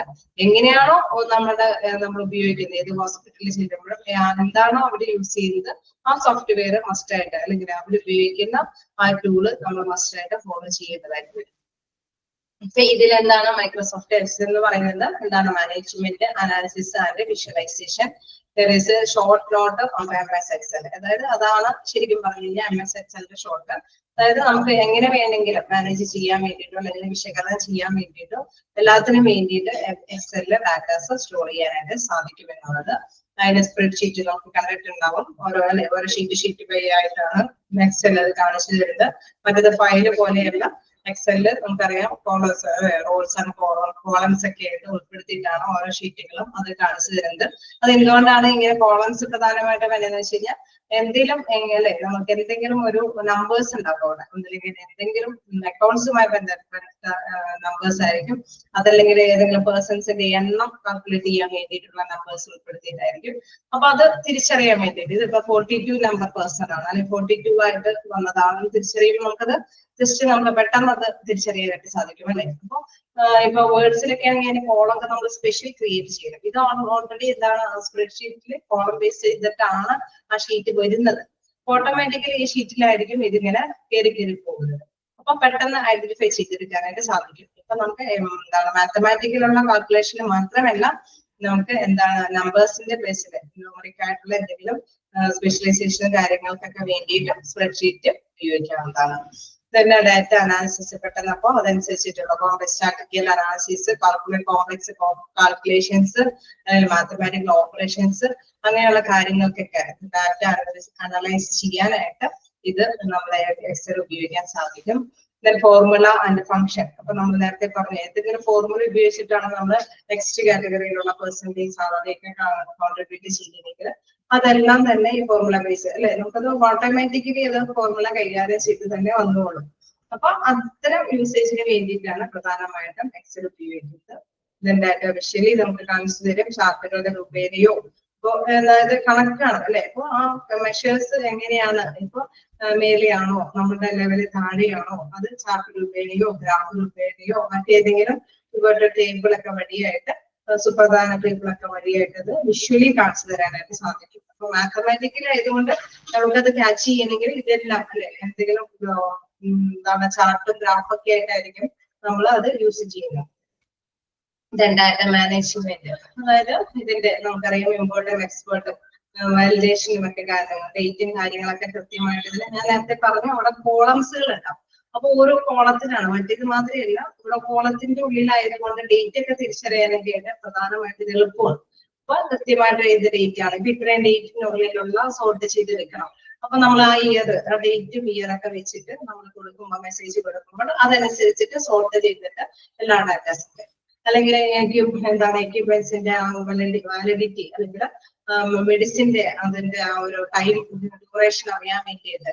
അപ്പൊ നമുക്ക് അതൊക്കെ പെട്ടെന്ന് തന്നെ ക്യാച്ച് ചെയ്യാനൊക്കെ ആയിട്ട് ഇതിലൂടെ എക്സലിൽ വഴിയാണ് നമ്മൾ ഇതെല്ലാം സേവ് ചെയ്ത് വെക്കുന്നതെങ്കിൽ, സ്റ്റോർ ചെയ്ത് വെക്കണമെങ്കിൽ അപ്പൊ എക്സൽ ഷീറ്റ് പ്രധാനമായിട്ടും എടുത്തു തരും. നമുക്കപ്പോ സെപ്പറേറ്റ് ഡേറ്റ് വെച്ചിട്ട് തന്നെ ഓരോന്നും സോർട്ട് ചെയ്തെടുക്കാനൊക്കെ ആയിട്ട് സാധിക്കും. അപ്പൊ അതനുസരിച്ചിട്ടുള്ള തീരുമാനങ്ങൾ എടുക്കാനായിട്ടും ഫിനാൻഷ്യലായിട്ടും, അതായത് നമുക്ക് സാമ്പത്തികപരമായിട്ടുള്ള കാര്യങ്ങൾക്കൊക്കെ വേണ്ടിയിട്ടും എന്താണ് പ്രസന്റ് മാർക്കറ്റ് വിലയും അതേമാതിരി തന്നെ മേടിച്ച വിലയും, നമ്മൾ സാധാരണ ഒരു പക്ഷെ എന്തെങ്കിലും എക്യുപ്മെന്റ്സ് ഒക്കെ മേടിച്ച സമയത്ത് അല്ലെങ്കിൽ മെഡിസിൻസ് ഒക്കെ മേടിക്കുന്ന സമയത്ത് വില ആയിരിക്കില്ല ഇപ്പോൾ ചിലപ്പോൾ സെയിൽ ചെയ്യുന്ന സമയത്ത്. അപ്പൊ അത് തമ്മിലുള്ള ഡിഫറൻസ് ഒക്കെ അറിയാൻ വേണ്ടിയിട്ട് എല്ലാം നമുക്ക് ഇത് യൂസ് ചെയ്യാനായിട്ട് എളുപ്പമാണ്. ഇതിൽ ഒരു ഫോം കൂടി കാണിച്ചിട്ടുണ്ട് കണ്ടോ, ഇതേമാതിരി കോളംസ് റോസ് റോസുകളൊക്കെ ആയിട്ടായിരിക്കും എക്സലിൽ വരുന്നത്. അപ്പൊ ഡേറ്റുകളും കാര്യങ്ങളൊക്കെ പെട്ടെന്ന് നമുക്ക് തിരിച്ചറിയാം, നമ്പറുകൾ വെച്ച് സെലക്ട് ചെയ്യാം, അതല്ലെങ്കിൽ എമൗണ്ട്സുകൾ നമുക്ക് നോക്കാം. അത് എന്തെങ്കിലും കാൽക്കുലേഷൻ ബേസ് ചെയ്ത് പെർസെന്റേജ് ഒക്കെ ബേസ് ചെയ്തിട്ടാണെങ്കിൽ അത് ഓട്ടോമാറ്റിക്കലി ഇവിടെ ഓട്ടോമാറ്റിക്കലി എന്തിനെ കുറിച്ചിട്ടാണെങ്കിൽ അത് ഓട്ടോമാറ്റിക്കലി പ്രസന്റ് ചെയ്യും. അപ്പൊ ഇത്തരം കാര്യങ്ങൾക്കാണ് പ്രധാനമായിട്ട് നമ്മൾ എക്സൽ യൂസ് ചെയ്യുന്നത്. പിന്നെ അതിന്റെ ആപ്ലിക്കബിലിറ്റി നമ്മൾ പറഞ്ഞു. ഇതിന്റെ സാധാരണയായിട്ട് ഇത്തരം തീരുമാനങ്ങൾ എടുക്കുമ്പോൾ അല്ലെ മാനേജ്മെന്റിന് തീരുമാനങ്ങൾ എടുക്കാൻ വേണ്ടിയിട്ട് അല്ലെങ്കിൽ അപ്പോയിന്റ്മെന്റ്സ്, ഇപ്പൊ നമ്മൾ നേരത്തെ പറഞ്ഞു എക്സൽ ഉപയോഗിച്ചിട്ടാണ് അവിടെ പേഷ്യൻസിന്റെ അപ്പോയിന്റ്മെന്റ്സും കാര്യങ്ങളൊക്കെ വരുന്നെങ്കിൽ അതനുസരിച്ചിട്ട് തന്നെ അവിടെ സേവ് ചെയ്യും.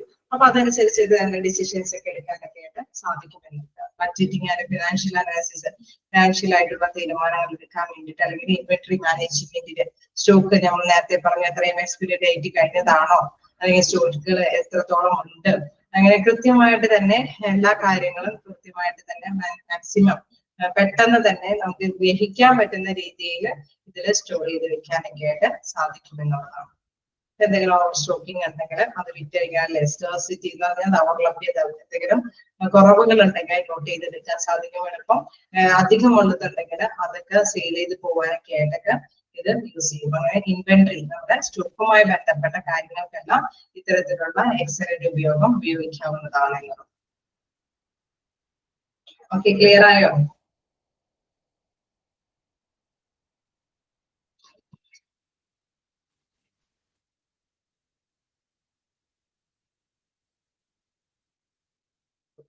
ഇത് നമുക്ക് നെക്സ്റ്റ് ക്ലാസ്സിൽ നമുക്ക് നെക്സ്റ്റ് ഭാഗം നോക്കാം.